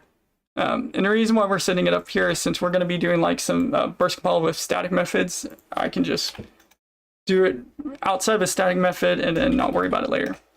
I'm also going to go ahead and just set up a linear velocity. So what I'm going to do is I'm actually going to just do a float for linear. Now I'm going to just say, let's say like 2 for now. Yeah, I'll just say 2 for now. And then afterwards, we have to set up a job handle. That way, and job handle basically is like the identifier for like the scheduling. Unity has a multi-threaded scheduling system, and the scheduling actually is what keeps track of like the C# unmanaged memory. I'm sorry, I keep going back to this like one little document, but like the Unity's job system, the job handle basically is like the identifier for like a job in Unity's job system for like anything that's actually like been allocated memory wise, so like native memory allocators.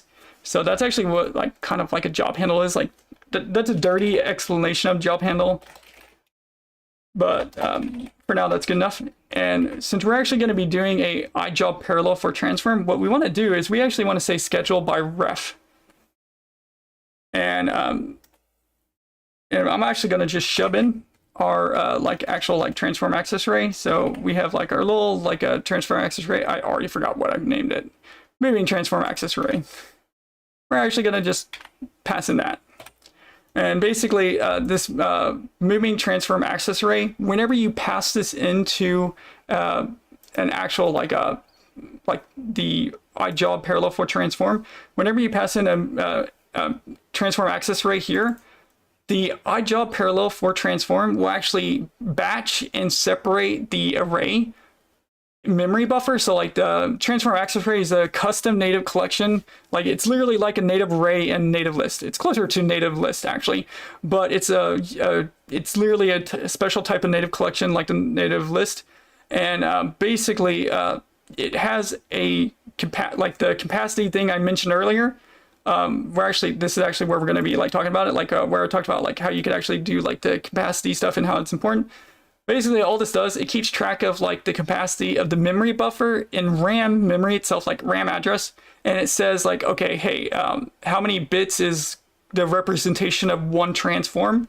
And whenever you batch them, it multiplies that the size of a transform component or transform handle or transform access in our case that we're using. And it separates that memory address. So like if there's like 1000 bytes of memory and it's separated into 10 threads, each thread will take 100 bytes of memory. And that's how like we actually can like do parallel processing. And Unity will automatically like slice that memory bytes for us. And that's actually what our transform access is. It's basically that section of memory data that represents one transform handle or transform component that we're currently like trying to reference in a memory buffer. Sorry, I know that could be very confusing. The tutorial series that I'm having start this week actually goes over all this from beginning. It's going to be multiple videos, but we'll actually be talking about like the memory systems first. That way, like anytime I bring it up, you guys won't be confused. But basically, that's all like memory transform access array is. That's technically all native collections, like literally native array, native list, native hash, stuff like that. Like if I do like a native hash as well, or hash map or parallel hash map set, all that is literally it just keeps track of a memory buffer, which is just a group of bytes in RAM that's currently like has your data allocated to them. That's all that is. That is literally all that is. We want to make sure that the job is complete before we move on. And whenever you call job handle complete on a iParallel for transform, that's actually when it'll check to see like, okay, so our transform.position here, we're actually assigning like a new value to it, but this new value will not be actually synced to your transform component or your transform handle until the job handle.complete is called. So like once this is actually like called and everything, then like Unity will behind the scenes actually sync back that data. And the reason why is one of the slowest parts about working with game objects, most stuff actually has to work on the main thread. So when you call this, it grabs all the calculated like new positions, rotation, everything, and then it sets all that data on the main thread. Yeah, so that's actually where a lot of the slowdown is. It's like Unity just setting a lot of stuff on main thread. Some stuff is already off the main thread in Unity 6.7, thankfully.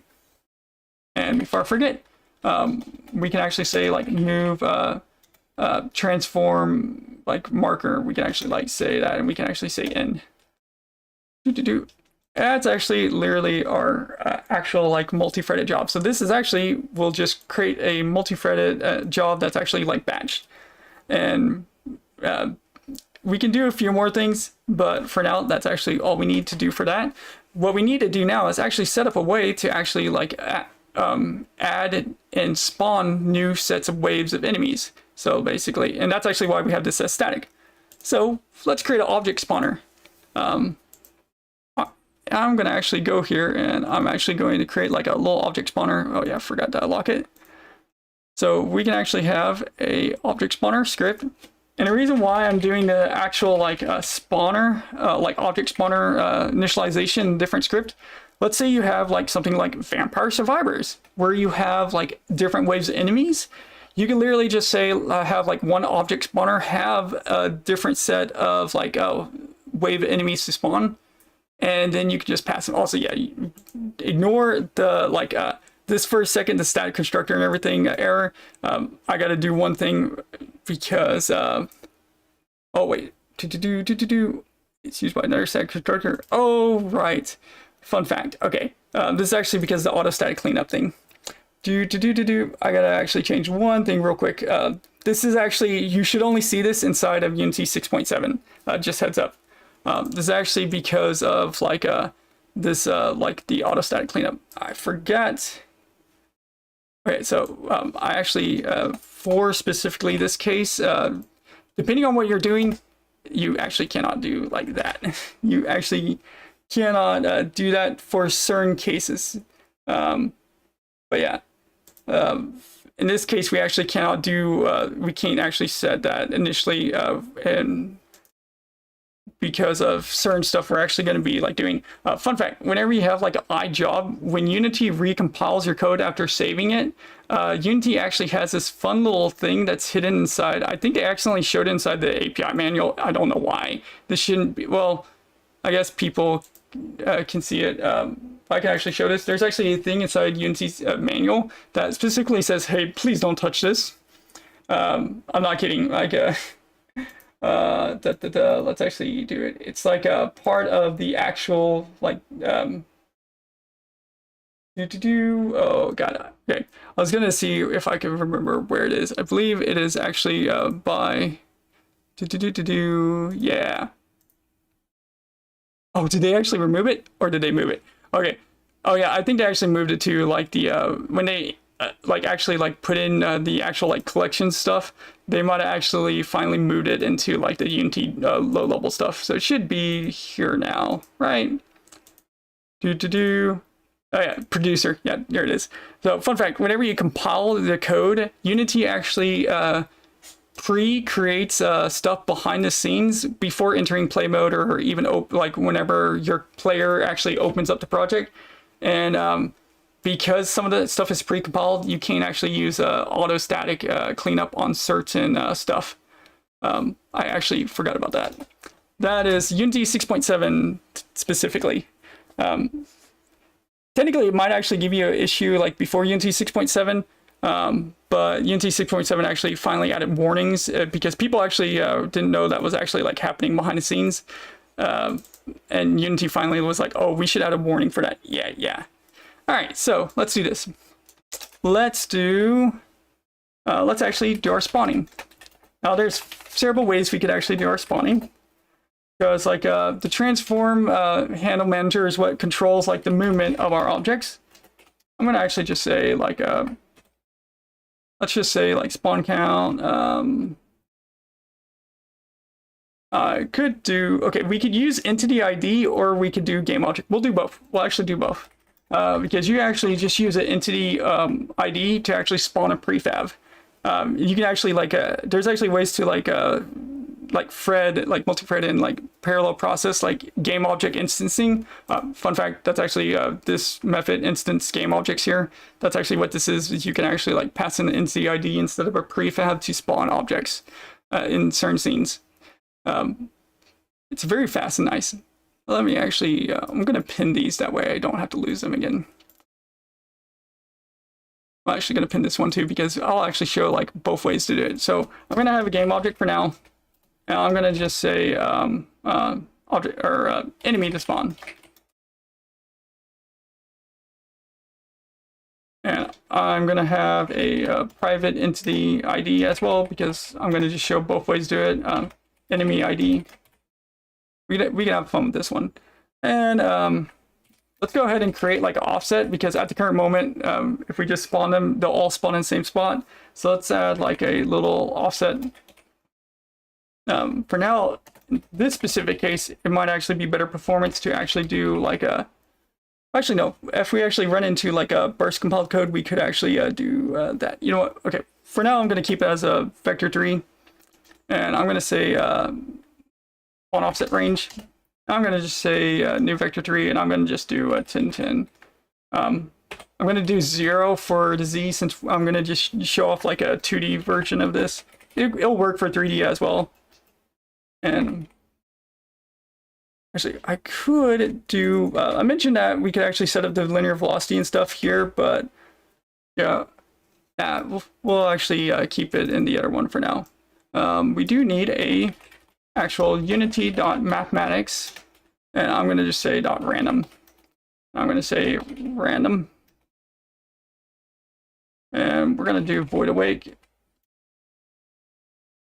and basically just I was going to do null check for making sure like we actually set object spawn. Actually, instead of saying enemy spawn, I'm going to say object, because that way like this could be used for like anything and not just like enemies. So we're going to say random equals new Unity mathematics. Now, there's a reason why I'm doing like Unity mathematics .random here, because I want to use like the create from like index. Nope, sorry, not new. I just want like the create from index and then pass in 0. And I'm going to say native array. So this native array is actually going to be the transform handles that we actually add into here. So like the moving transform access array, this method to set transform handles, we're actually going to call it, and we're actually going to, whenever we spawn the object spawner, we're actually going to, after they spawn, we're actually going to shove it into here. And then whatever objects that the object spawner has will be synced automatically inside the multi-threaded processing. So I'm going to say spawn transforms. Make sure it says handles. I'm going to just say that.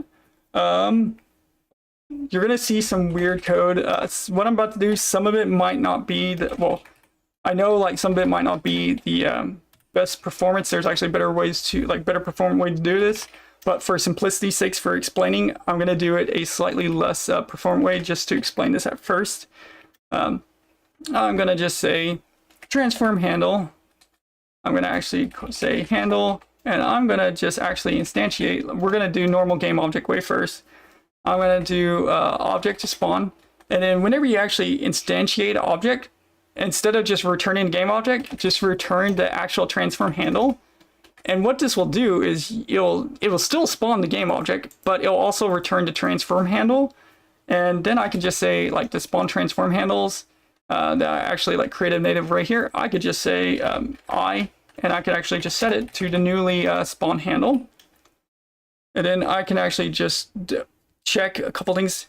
Well, it might actually be a good idea to actually check to see if the handle is actually valid or not. So fun fact, you can actually have an invalid handle from an instantiated game object if you try to spawn a game object that is like the object spawn is like a main asset. So Unity is like asset folder and stuff. You can actually have like sub assets and stuff.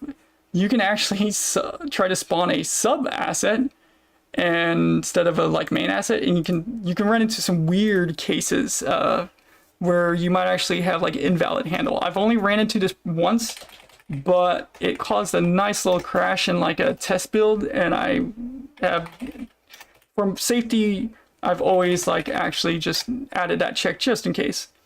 So I'm going to take the spawn offset range that I said earlier, and I'm going to do a negative, and then I'm going to do a positive. So basically I can do like a spawn range of like 10 meters.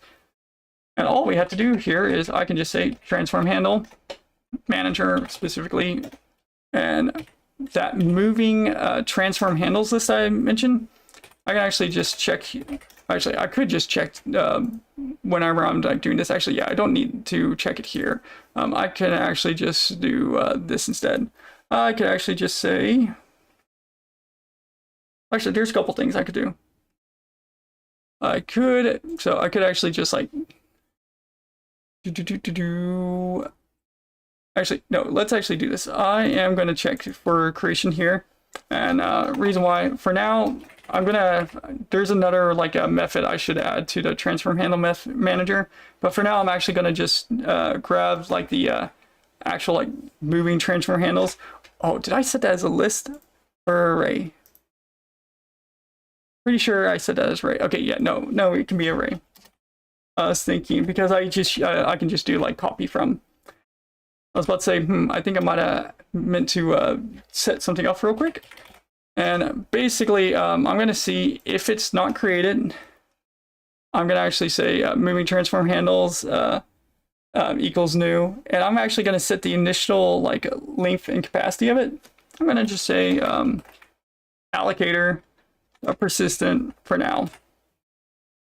And what we can do is you can actually just say like we can actually just take that moving transform handle list, and we can actually just say copy from, and we can actually just take the like the for like the stuff we did here. Oh, whoops! Wait a second. Almost did it. Oopsie. I was like, we don't need that in there. That would be massively broken code. Glad I noticed that. Now I'm gonna just dispose it.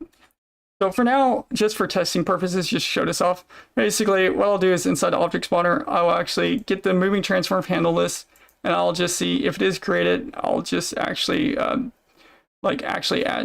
set this for now. We will be moving it to a list because I actually do want to change this to a different way. That way we can actually do a little bit different system. But for now, that's okay. That actually should be all that I need for now. So let's actually just go here. I'm gonna actually just for now I'm gonna actually spawn a game object like I mentioned. I'm gonna say victim of our test. So I'm gonna just go here, and we're gonna just have like a set of prefabs just for testing reason. Prefabs. I'm gonna say spawn objects just for fun. I'm literally just gonna do this for now, like just actual like game object. And what I'll do is I will have, actually, I'll go ahead and do like a sprite render, just so we can actually like see this. And I'm gonna actually say let's actually add like just a circle, just so we can actually see this. And I'm going to create like object spawner list just for now. And this will be just like our actual like object spawner. Let's actually just spawn this. As far as I know, I haven't missed anything. I'm gonna actually disable both these, that way they don't run, because that's gonna be a different thing.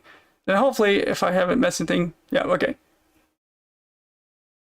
Oh, I forgot to actually one thing. Yep. I forgot to actually create the target of them. That's actually why I didn't add like a if check there.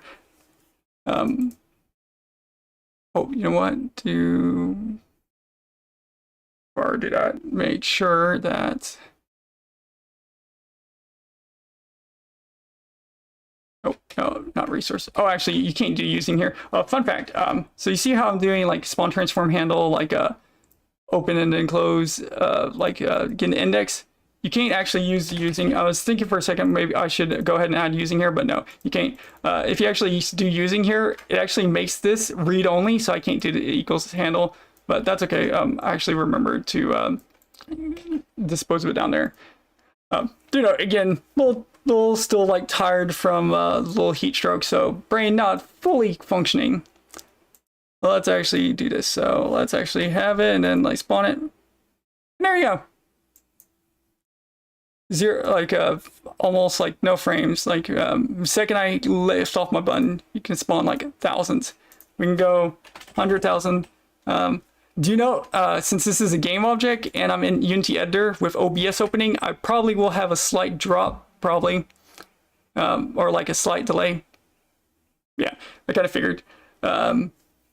That's because we're actually like just doing it like I mentioned earlier, we're gonna like first do it like non-performant way. So as you see, like you can't do like 100,000 with our current setup, but you can already do like 1,000, or you should be able to get like 10,000. Yeah, 10,000 without a frame drop.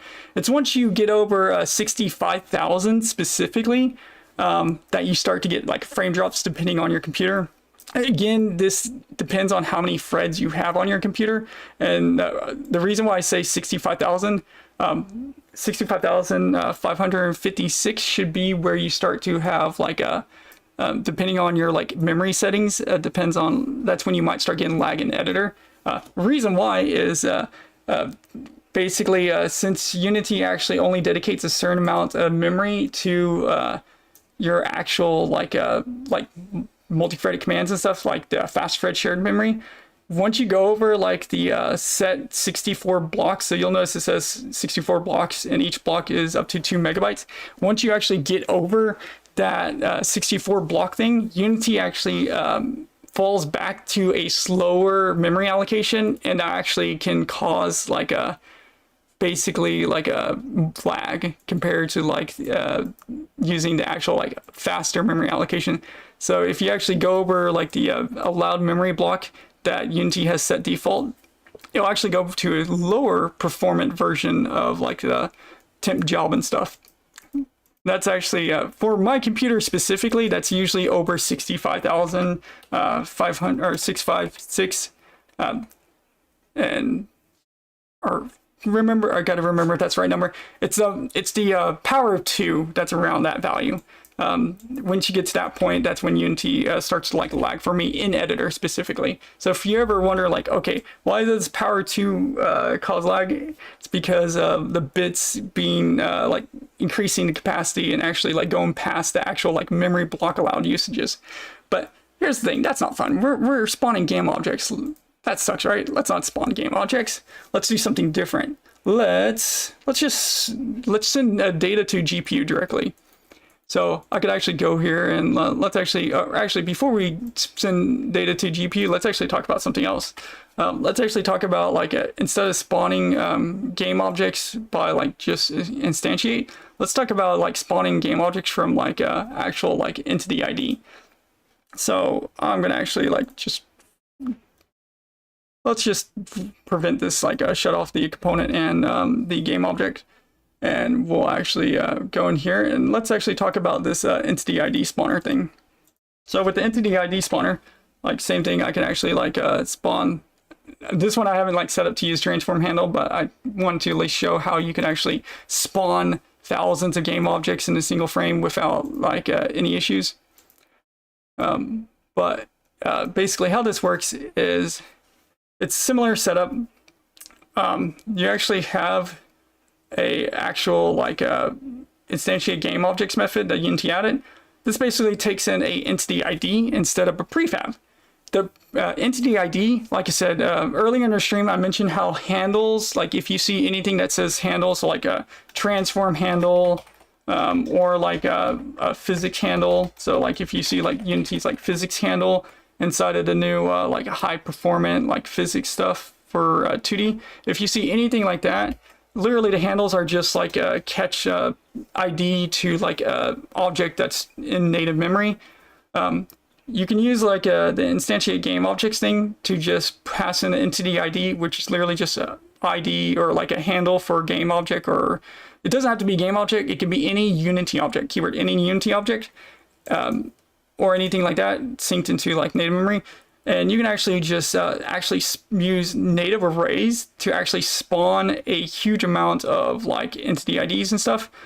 So I have like a native array here of entity ID, and this native array is actually the entity ID of the actual game object. So if we actually go to like game objects themselves, if we actually search for entity ID, you notice that there's actually like entity IDs for like game objects. So like you can even say set game objects active. And this is actually useful for like if you're doing like something like Vampire Survivors or like a swarm game. If anybody's ever played this StarCraft and like Zorg, oh my god, I feel so bad. Zorg swarming. I probably botched the name of that. Where they have like a lot of like enemies and units just spawn at once. Something you could do is you could actually like spawn all your game objects using the actual like instantiate game objects thing. And what the instantiate game objects will do is it will actually populate the native array of entity IDs with the entity ID that syncs to the game object, and it will also take in a second array, and this second array is actually entity ID synced to the transform of that game object. And you can actually like the reason why is you can actually like take this native array entity ID and you can actually just shove it into a transform access array ID and stuff like that.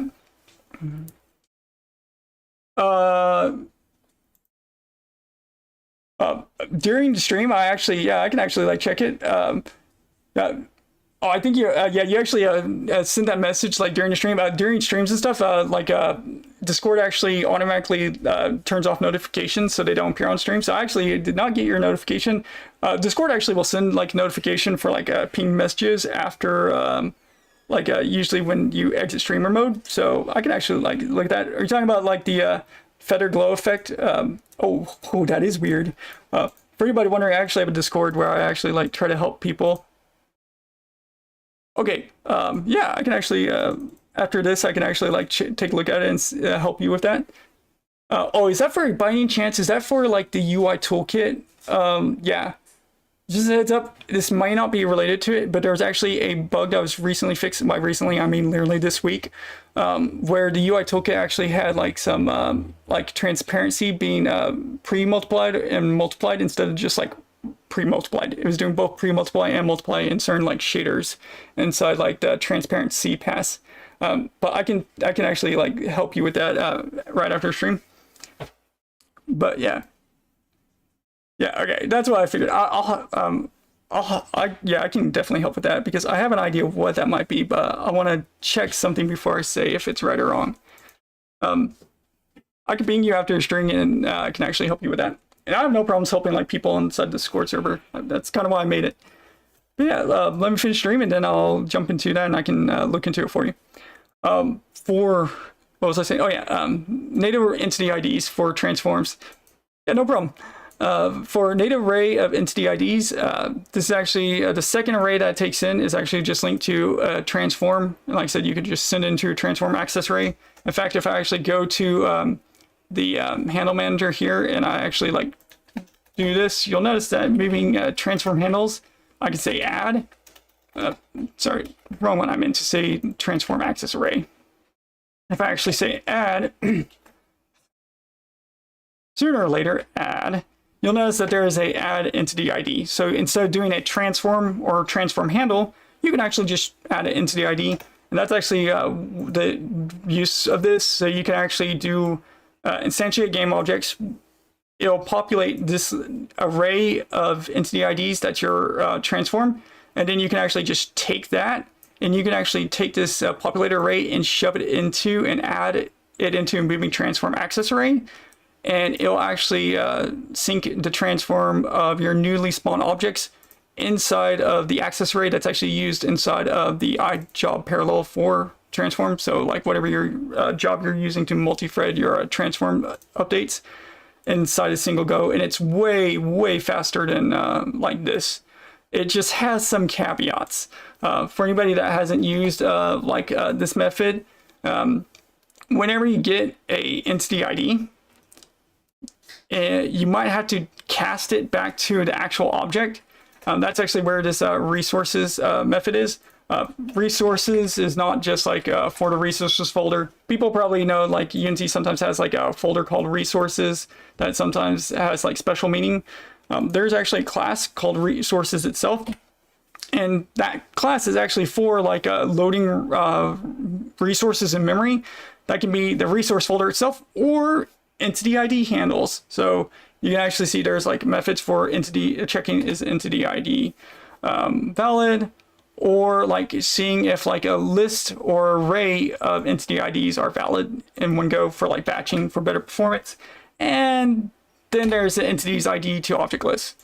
So basically you take this actual array of entity IDs and you can actually just cast it to whatever you want. So like for here, I'm actually casting it to my raw game objects. And then from here, you can literally do like I can actually like just go here and I could just say game object raw, and I can actually just do like 4, and then you'll notice like I can actually like do different stuff on side of like the actual like value.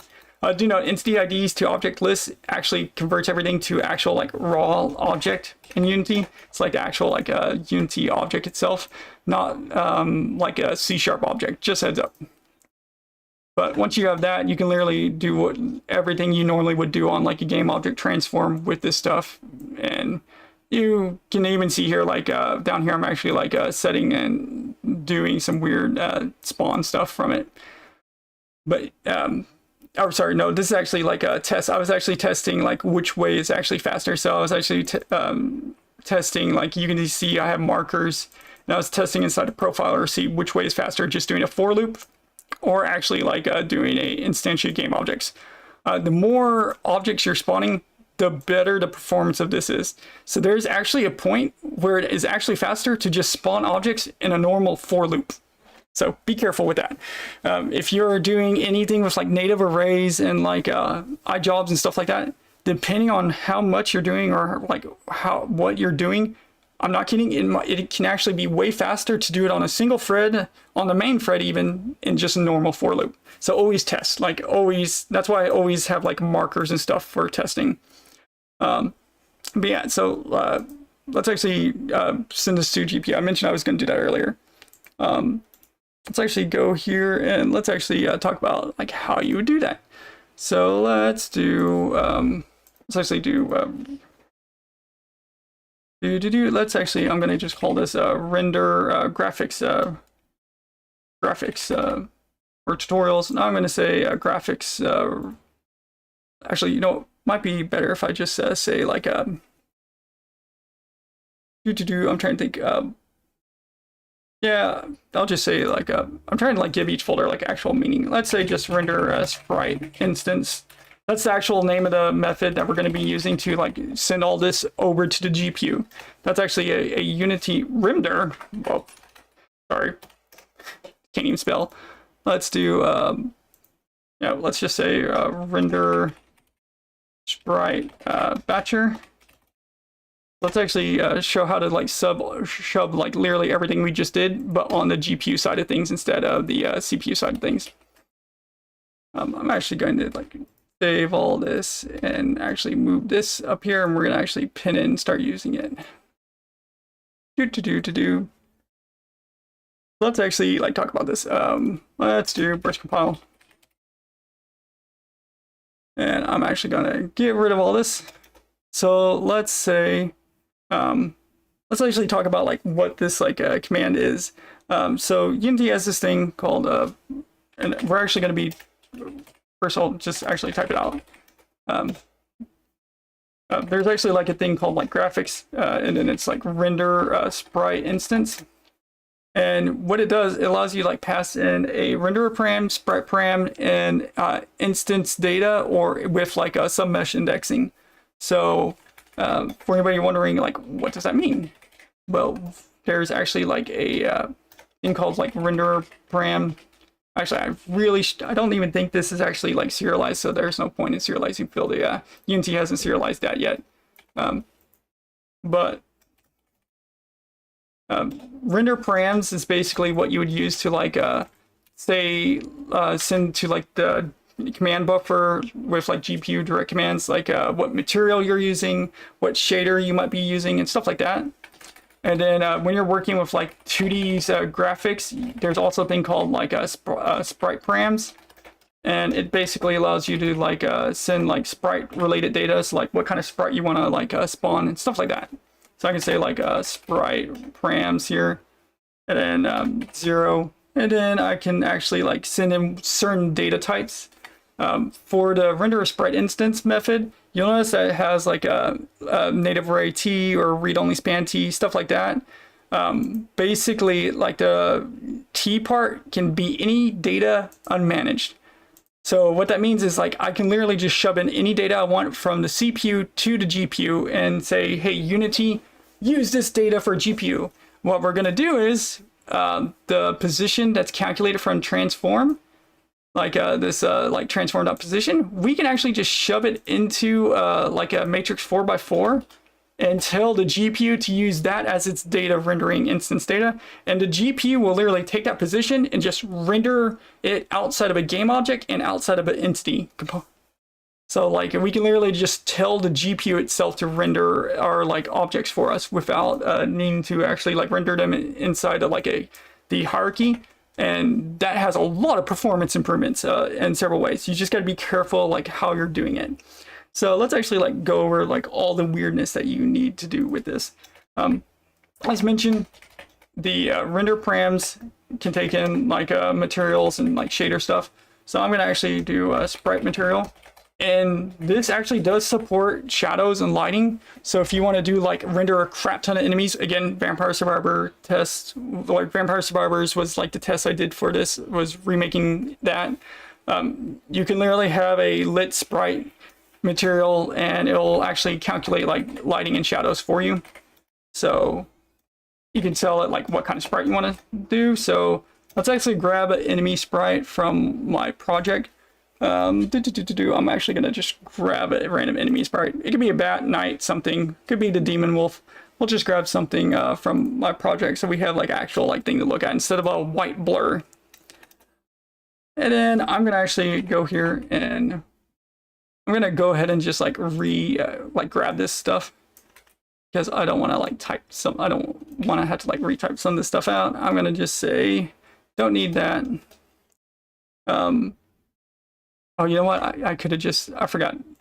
When I originally did this, I actually was using those other fields, but I actually don't need that anymore. Oh, I meant to like grab these. That's what I meant to grab. I was like, there should be 3. And what I'm going to do is I'm also going to grab a inner batch loop. Whenever you're doing like certain like instancing for like compute shaders, which by the way, this actually can run into like in compute shader. You can actually like tell it to like do like run certain commands and stuff on like inner loops for batching. I'm also going to use this for the actual like iJob for a couple things. I'm going to actually say like 512.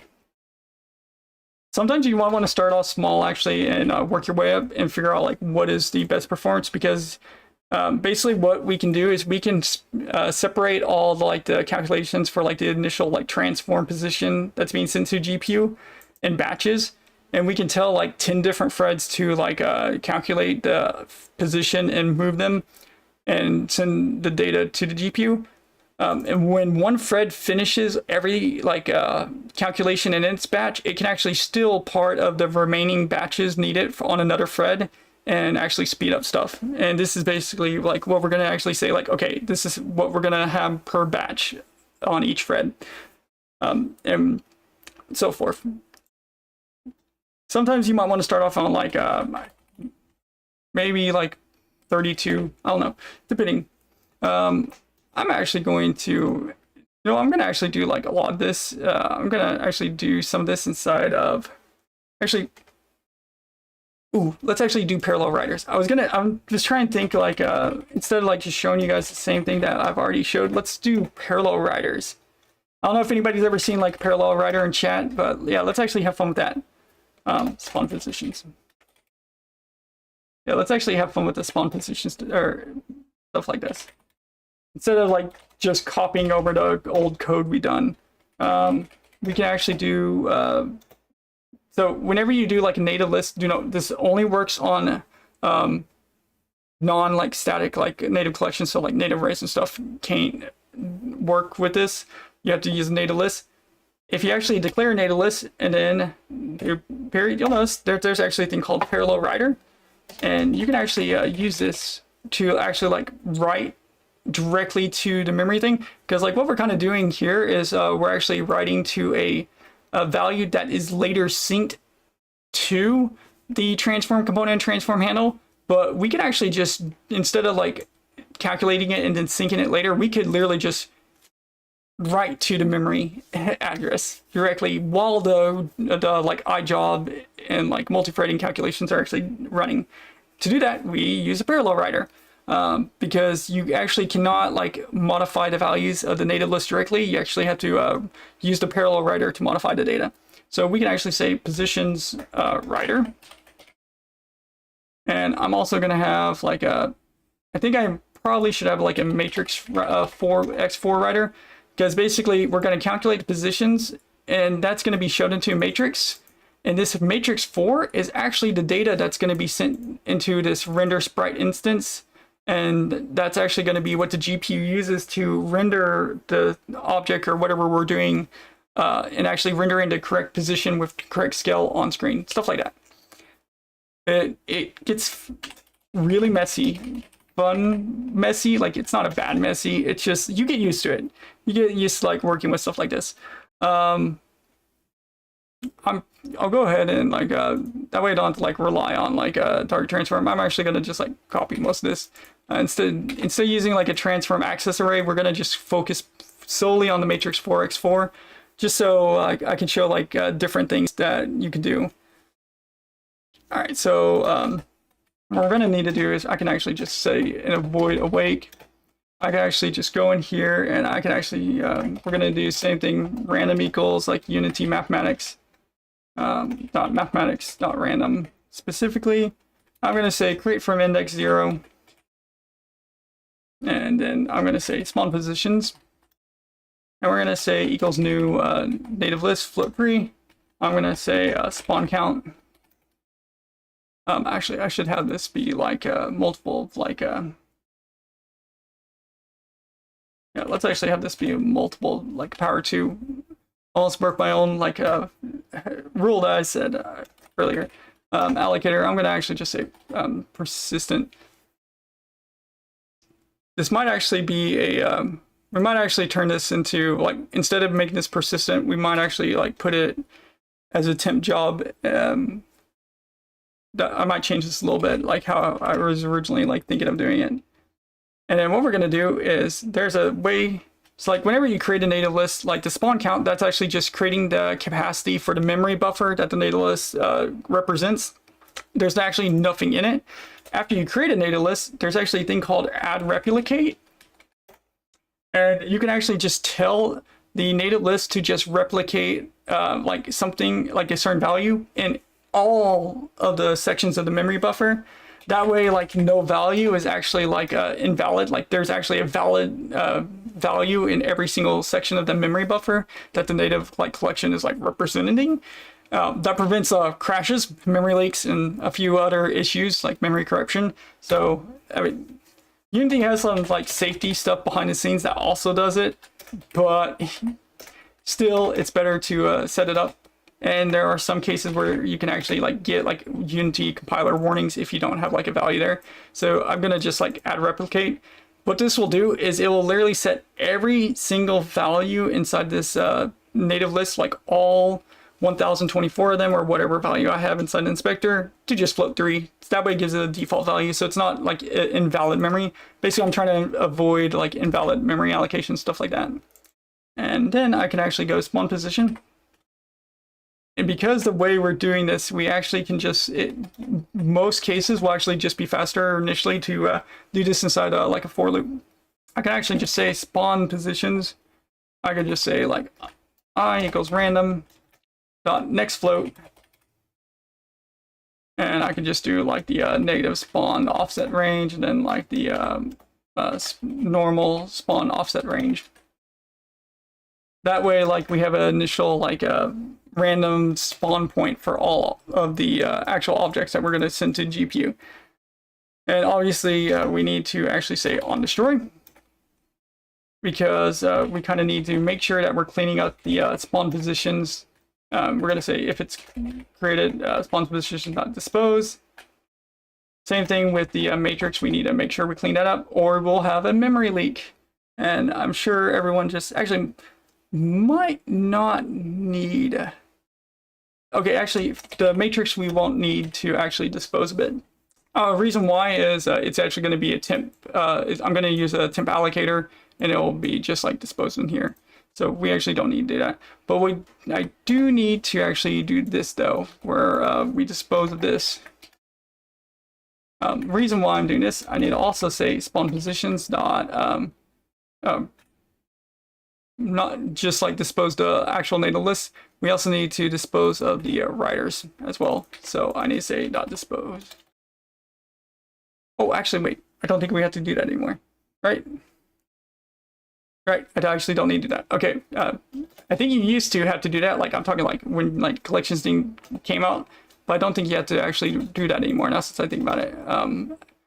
Oh yeah, because there's like a okay, one second. Oh, before I say this, I want to make sure like what I'm about to say is correct. I think there is actually now just like a native array options. Yeah, okay, yeah. Native array options. I can actually just use the clear memory option. Okay, yeah, I can actually just do that. Cool. So I don't need to actually like dispose of the writer myself. I can actually just dispose of the actual native list. And that's honestly all I really need. Let's go and do this private. Let's actually just say start. And all I'm going to do is say the render params. We're going to just say equals a new render params. This is a struct, by the way. Actually, yeah, it is a struct. Yeah, start sprite material. And I'm going to also say the sprite params. And these are the actual parameters of the command buffer that we're actually going to send to the GPU. So I'm going to also say new sprite params, and we're going to just say like sprite. And I'm going to say target handle equals target transform handle. Now, I'm not going to do if null check here, because if I forget to set the target, I'll want the console to actually like yell at me. And honestly, like I could just go here now and we can actually start using this data. I'm also probably going to just go ahead and copy over. No, actually, I was gonna just copy over like the actual like this, but since we're gonna be using parallel writer, it's gonna be a little bit different because we can actually just use like an iJob for, yeah. So I'm gonna say public struct, and I'm gonna just say move towards job 4. Now I'm gonna say iJob 4. And oh yeah, need to import missing references. And basically iJob 4 is basically like up here where I said we're gonna have like an inner loop batch count. You can actually shove the inner loop batch count into that, and that's actually where we're gonna actually be using it. I'm gonna actually close my other Unity project. I forgot I saw it like that. Let's actually say burst compile, and we are actually going to go here. And basically, instead of typing all this out, I am going to just like copy most of this, because like most of this is actually going to be the same, but there is like a couple parts that's going to be slightly different. We will need a public native list, and we're going to do float 3. And this is where the parallel writer actually comes in. So positions writers, writer. And then we're also going to need a read only of the actual like a native list that has the actual like values native list, and we're going to just say float 3 positions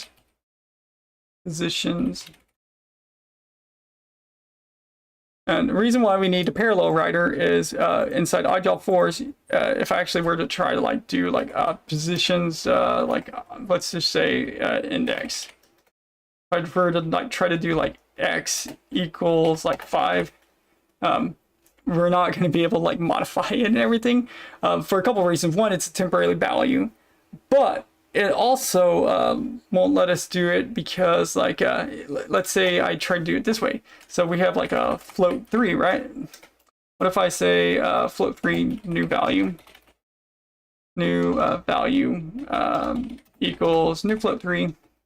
I'm going to just put like float 3.0, just show this off. What if we just say index equals this? Seems like it works, right? Wrong, it won't work. When you go into Unity and you run this, this will actually give you error. And the reason why is because you cannot, like, since the positions, like, value is actually being read, it's not the read-only part that's actually preventing this.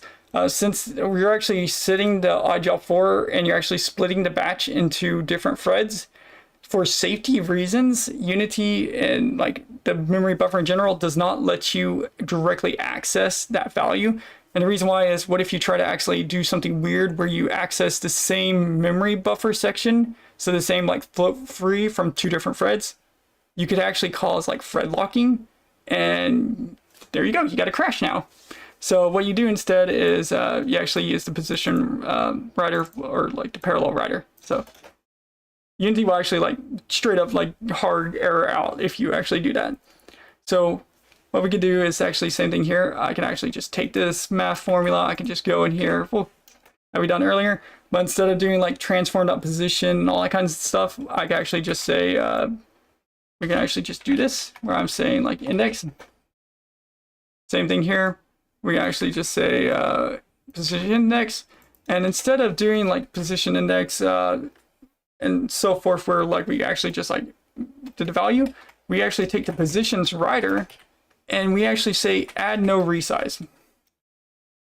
And we can actually just do the moving position plus the actual like moving offset. So same thing that we did inside the earlier example here, but instead of directly like updating the transform position, we're actually telling the position writer to actually just make sure like we don't go, like we don't accidentally add past the capacity of the memory buffer. So this prevents like increasing the memory buffer value from being too like long compared to what you originally like set up here.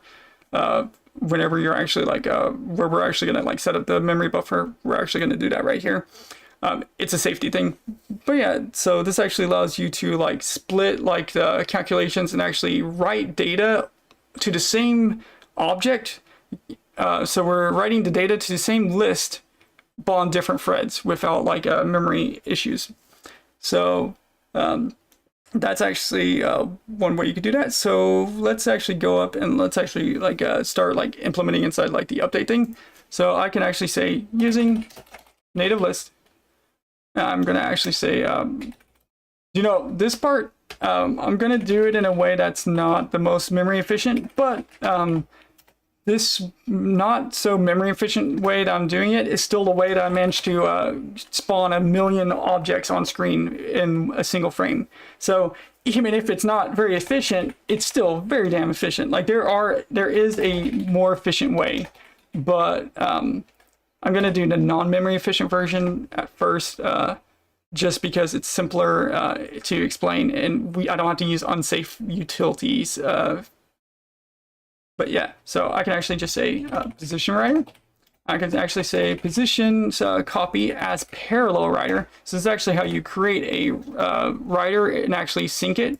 So now, since I said position copy as parallel writer, this position writer, whenever I add no resize and update a value, or just like add a completely new value, what it'll do is like now, since I actually create this from the as parallel writer, it will update the position copies values without like creating any like memory faults or any issues like on different threads. So I can actually just do this now. I can actually just say job equals new move job 4.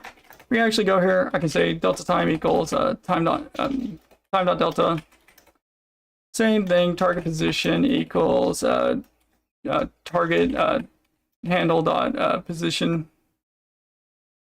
Stopping distance equals stopping distance. Keep forgetting that it automatically will do that.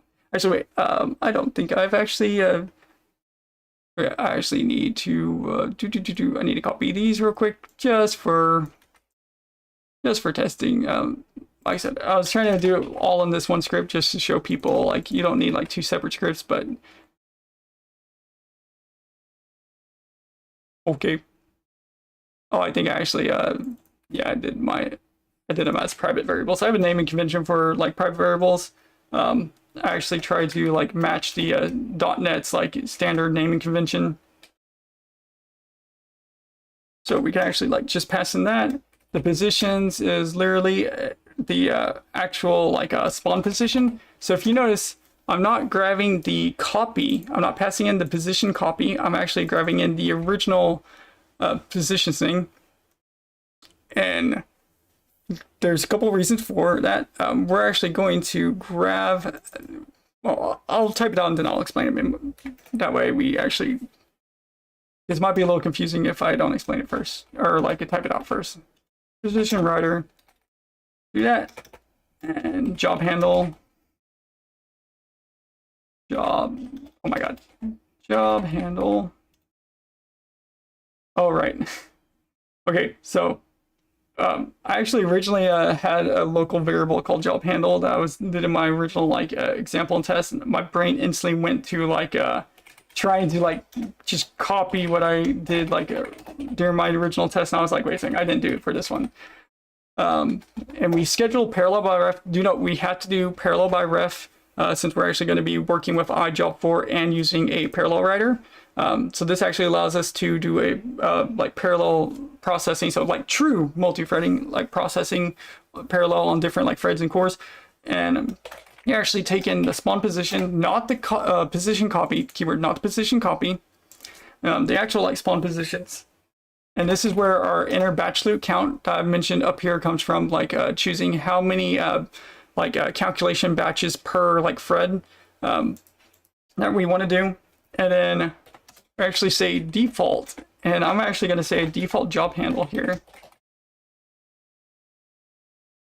because we don't have any dependencies. If you had like a dependency, you could just do that, but the schedule parallel by ref actually requires you to pass in a dependency.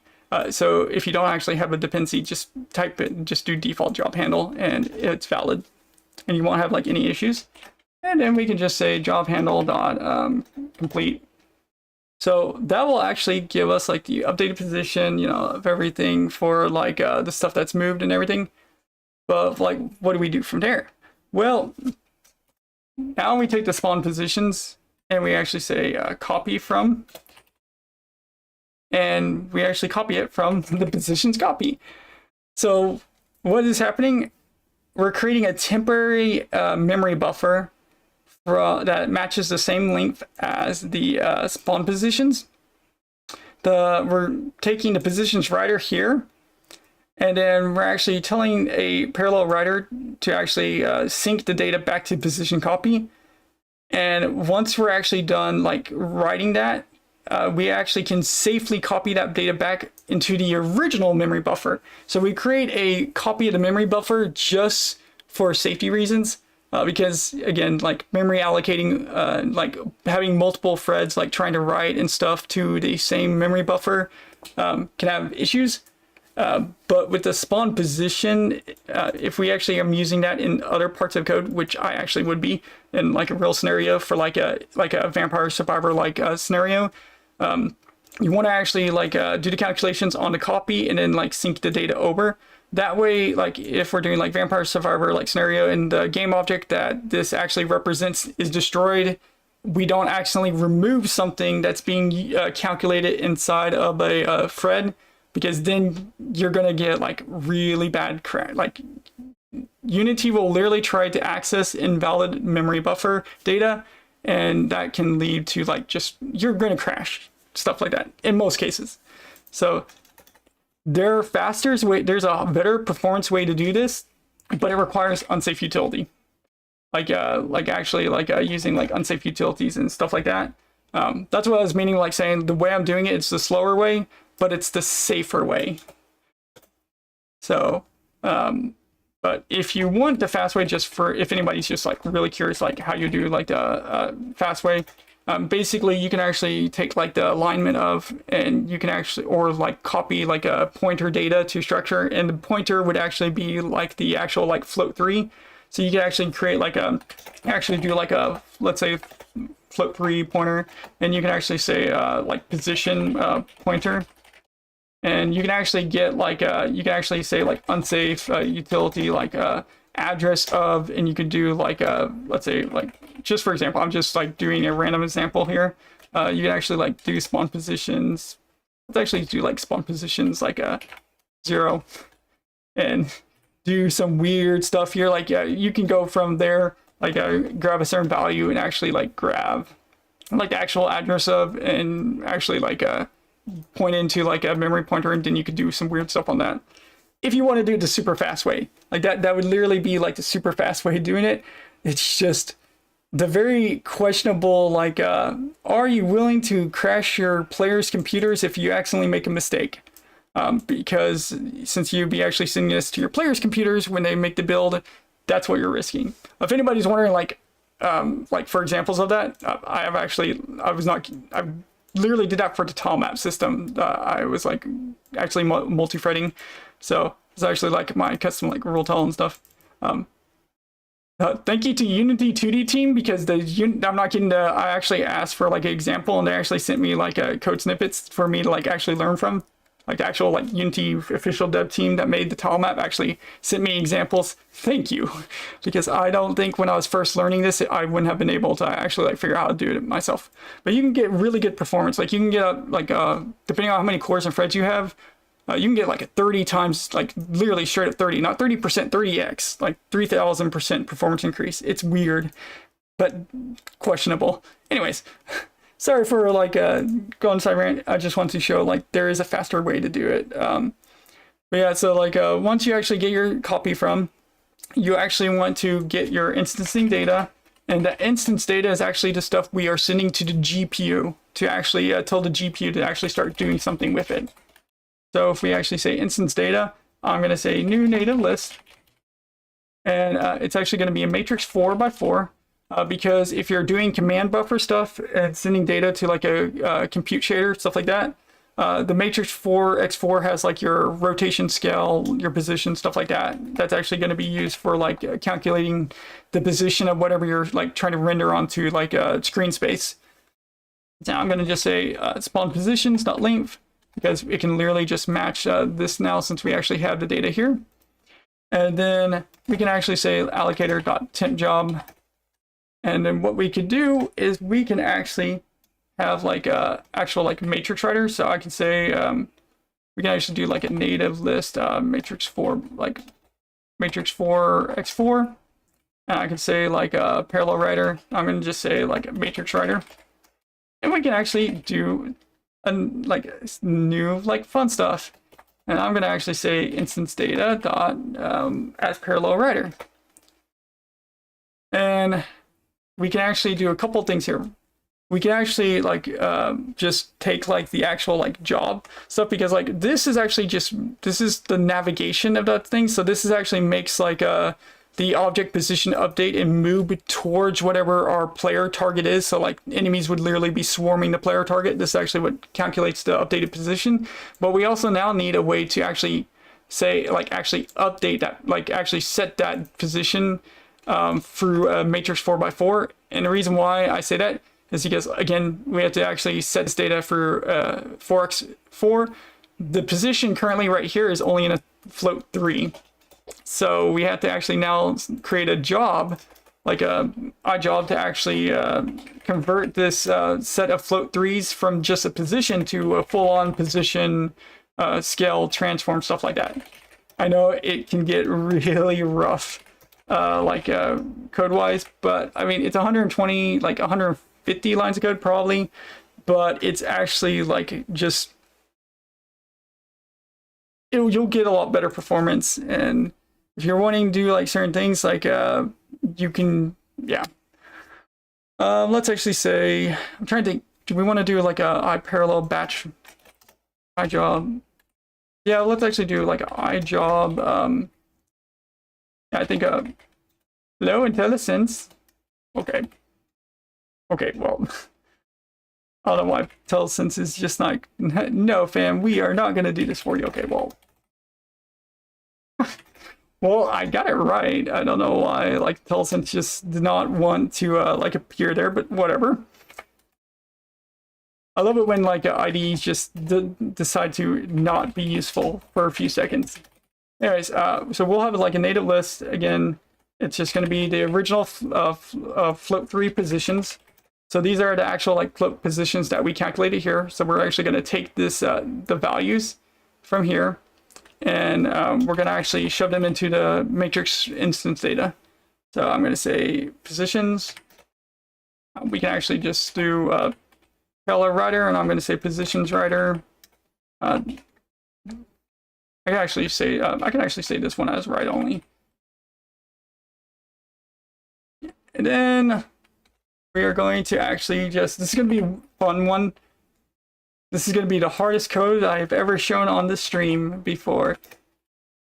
Actually, wait, we need to say start index because when we're doing the inner loop batch, when the threads like separate them, we actually need to make sure that we're actually like getting the starting index of the memory buffer that we're trying to like update data on.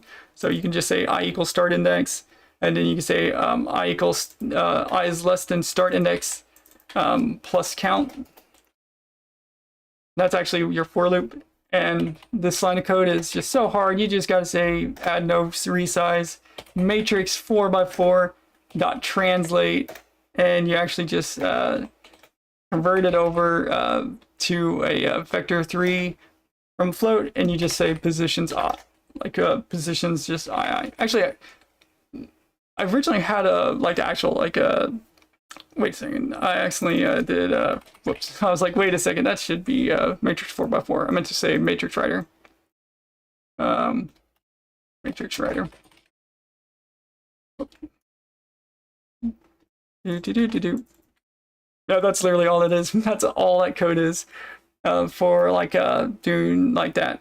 So we can literally just go up here and we can actually just actually say like matrix writer and stuff like that, and just shove in the new job. So I can say var set position matrix, and I can just say equals new position, or wait, set position, sorry, set position job, and we just shove in the positions, so the spawn positions, and then the actual like matrix writer, yeah, and we can actually say actually wait,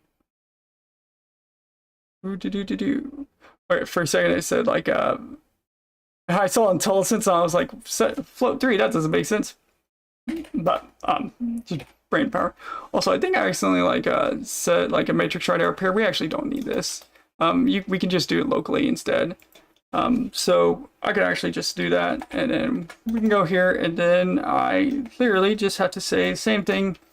Up here we can actually just pretty much do the same as that code where it's like a matrix job handle instead, and we can just say actually, yeah, we can still do schedule parallel by ref. I had to think if I could do it this way as well, but yeah, we can do it. See, wait, I think since we're actually actually I don't even need to do job handle here. We actually don't need that. Oh wait, I thought for like oh my, okay, so I switched to iJob 4 and the iJob parallel batch for some reason. Brain not working. One, you don't have to do the default handle, and the other one you do. So I actually do need to do this just for now. Actually, I could also just have this actually rely on this if we really want to. But the reason why I'm not going to do it, sometimes like the dependency chain like analysis that Unity does behind the scenes can be like bad on performance. So sometimes it's better just do like job handle complete, and then like go down here and instead of like passing in a dependency, just pass in a default value, and then just call it complete again. It depends on the case. Like I said, there are times where you want to do like profile markers to actually see what is the best way to do it. Now, after we actually get our position handles, we literally just go in here and we just say instance data as array, and the GPU will actually take that native T instance data, and if you have it formatted a certain way, Unity will actually properly send that compute, like that data, to the command buffer, and it will automatically understand that this is actually like position, scale, rotation, and it will automatically send the command to like a compute buffer. And that literally is all you need to do to spawn like thousands of objects, and then just have that data actually sent to the GPU directly. And there'll be no game objects. There'll be no game objects. There'll be no entities literally created from Unity side of things. The memory will literally just be like updated on the GPU side.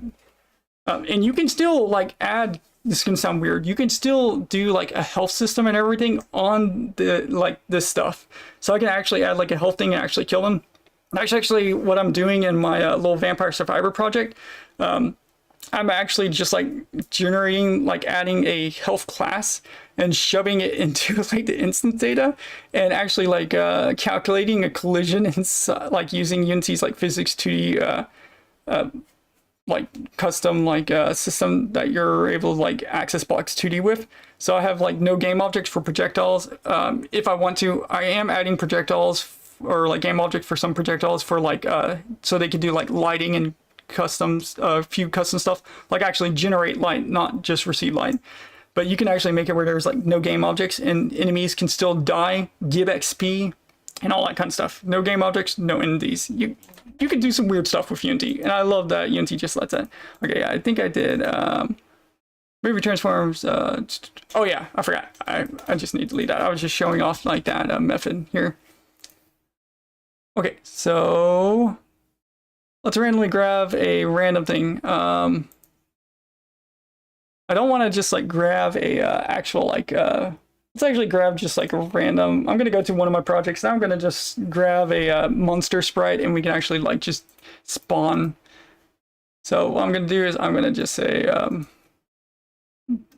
render batch spawner,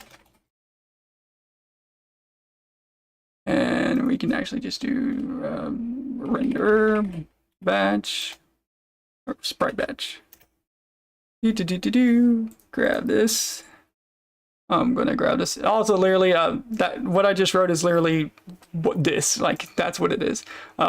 Also, if you saw game objects, it's actually the spawner script. That it's not the sprite batcher that's actually spawning them.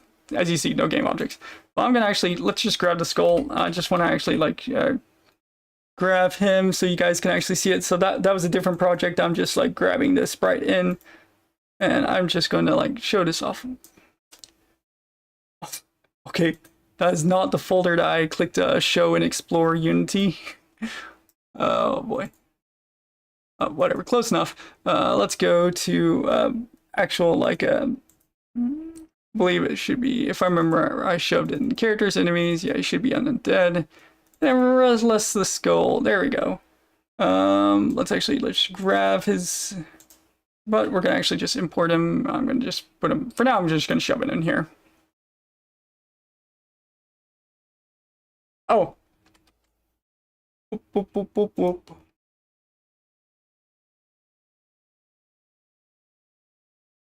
Oh no, I just ran into a bug. Okay, there is a bug in Unity Alpha. Okay, it's not with the code. I mean, I literally, so there's a bug where depending on like, okay, we're gonna have to like force Unity to crash real quick. It'll only take a second to open. It's a known bug. I think it literally is being, the fix for it is literally coming out tomorrow.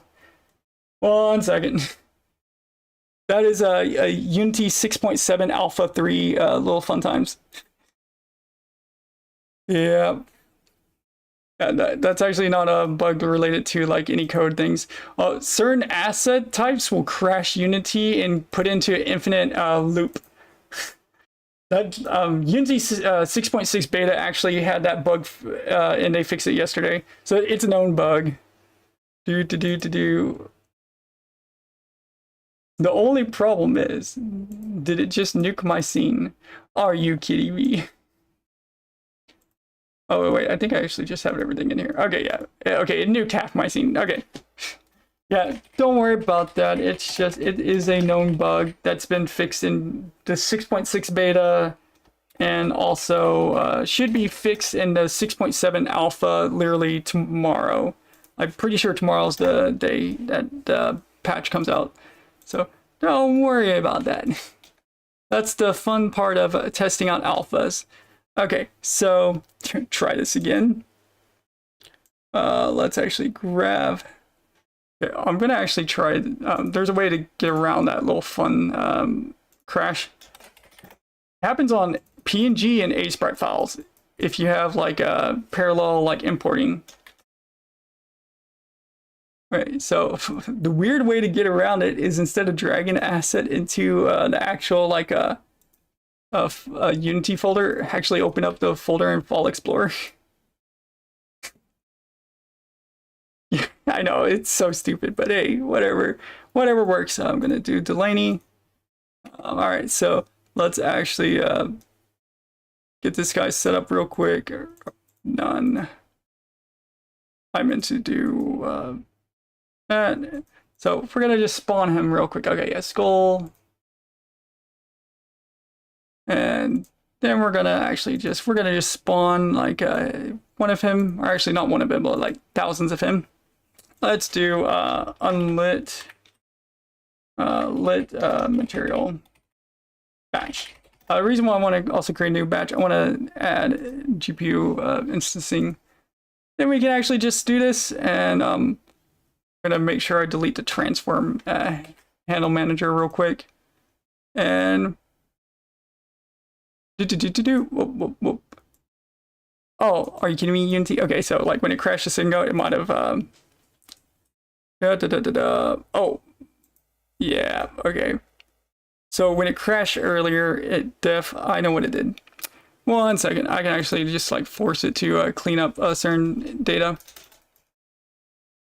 Actually, I think I might have forgotten to oh, that might have been a me crash. Sorry. I just realized I forgot to do one thing. I forgot to do no resize. Okay, for a second I thought that I actually oh, okay. Oh, whoops. Yeah, it was me thing. I was like, wait a second, it's saying invalid job handle. I forgot to do that. I was like, wait a second. Yep. Okay, but the importing the sprite, that was actually Unity crash. That, like, when I imported the sprite and it crashed, that was actually 100% Unity thing. It's a fun time. Yeah. All right. Let's actually, we're gonna want to zoom out of the camera a lot to not burn our eyes. Let's spawn 100,000. I accidentally typed in 1,000,000. Okay, let's just spawn. Yep. So 100,000. And if anybody's wondering, is there really 100,000? Well, let's actually go to stats. And let's go to scene. 100,000. 131,000 instances and so forth. So yeah, you can literally just like, we can even spread this out. Let's actually spread this out. I'm pretty sure I could get to 1,000,000. Yeah, there you go. And that's literally how you spawn like 100,000 objects or like 100,000 stuff and actually have them like pathfinding. I'm going to actually stop this for like a seizure warning because that can be disorienting, sorry. But yeah, so that's literally how you can just do that. You can literally just, there's no game objects, there's not even any entities. You're literally just like telling the GPU to control the actual like movement, batching, and all that kind of stuff. And some of it's actually like offset to like multi-threading for CPU. And again, you can literally shove like health onto that kind of stuff. So if I actually like, not to make you guys like take my word for it, I can actually like show this off. you can actually like shove health onto them, even though they're not like game objects and stuff like that. Or you could have like collision. So I'm pretty sure we could get to like in editor, we could probably get to 250,000, right? Right. We should be able to get to 250,000 in editor, right? Oh, I forgot. I'll keep trying to put like a comma. Yeah, okay. I know with that code on my computer, in a build with Core CLR, I was able to get to 2.2 million without a frame drop. Like I said, the editor, like if you're doing it in editor, you're going to get frame drops a lot sooner.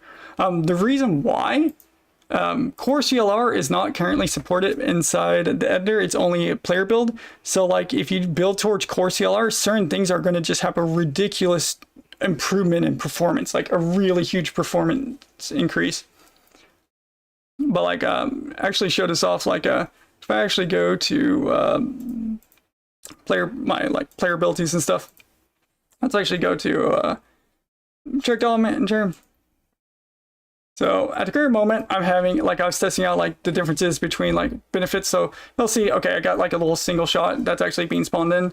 I'm actually going to show this off for like projectiles. So I can actually say linked prefab, and I'm actually going to remove it. And oh wait, you'll notice that even though I have nothing spawning, objects are still dying. So like enemies are still dying even though there's nothing shown on screen. So there's actually physics in positions being like synced. What it is if I can actually show the actual like objects still without them spawning, like the projectiles and stuff. So if I actually go to physics core 2D, let's go, and let's say all body, stuff like that, and let's make sure that I actually have like the body definition actually set to world drawing and the shape definition to world drawing. That way you can actually see it. You'll notice that there's little red like little things. So, and there's no projectiles being spawned. So you can actually, I'm actually like doing the same thing there, but I'm actually like syncing physics and health. So there's actually just a class that actually sends data. I'm not doing it for the game objects for a reason, or like the enemies. Instead, I'm doing it for like the projectiles. You know, this is like a test project. It's still a work in progress. So obviously not the best graphics. And obviously like I haven't animated and stuff. It's literally just for pure testing. But the projectiles is actually what I'm doing to something similar. But I actually have like a physics working with it. So you can literally just like sync physics data. So I actually have like a physics body, and I basically am telling like the physics world to actually like create an actual like physics body. And whenever like the projectile actually hits an enemy, even though there's no game object, there's no component, whenever the projectile actually hits a enemy, it actually tells the scriptable object. So there is a normal C# object that whenever the C# object actually it links the position that's sent to GPU and all that kind of stuff, and then whenever a collision is actually detected on like the physics side of things, it'll actually send damage values to like the objects and actually destroy them. It's weird. I'll have to do like that'll be part of the huge tutorial series, but you can do some weird stuff. So like if you're ever like watching my streams, yeah, just get used to like game objects and like projectiles and stuff not appearing inside the hierarchy, because depending on what I'm doing, I'm just gonna have some weird stuff. And yes, for anybody wondering, I did say I'm linking physics collision to scriptable game object in Unity. Yes, that is actually a weird thing. You can do it. You can do it. Like I'm literally like testing for collision data and everything here. See? My little puppy. Okay. But yeah, so you can do some weird stuff. Well, I've been actually doing this for 3 hours. I didn't realize I was actually going for 3 hours for showing this off. I just want to like show off some of this stuff for people that were kind of curious about it. You can do some weird things. You can even see like this is actually the actual like Vampire Survivor like project. You could even see where I'm doing the same transform handle that I showed off like here inside the transform handle manager, stuff like that. Like I'm actually using a variety of that, like the same similar code in the actual like project with like enemy spawning and stuff like that. So it's weird if you're not used to it, but you can do some really cool stuff with it. I'm kind of hungry. It's been 3 hours since I started. I just want to like show off some weird stuff you could actually do with it.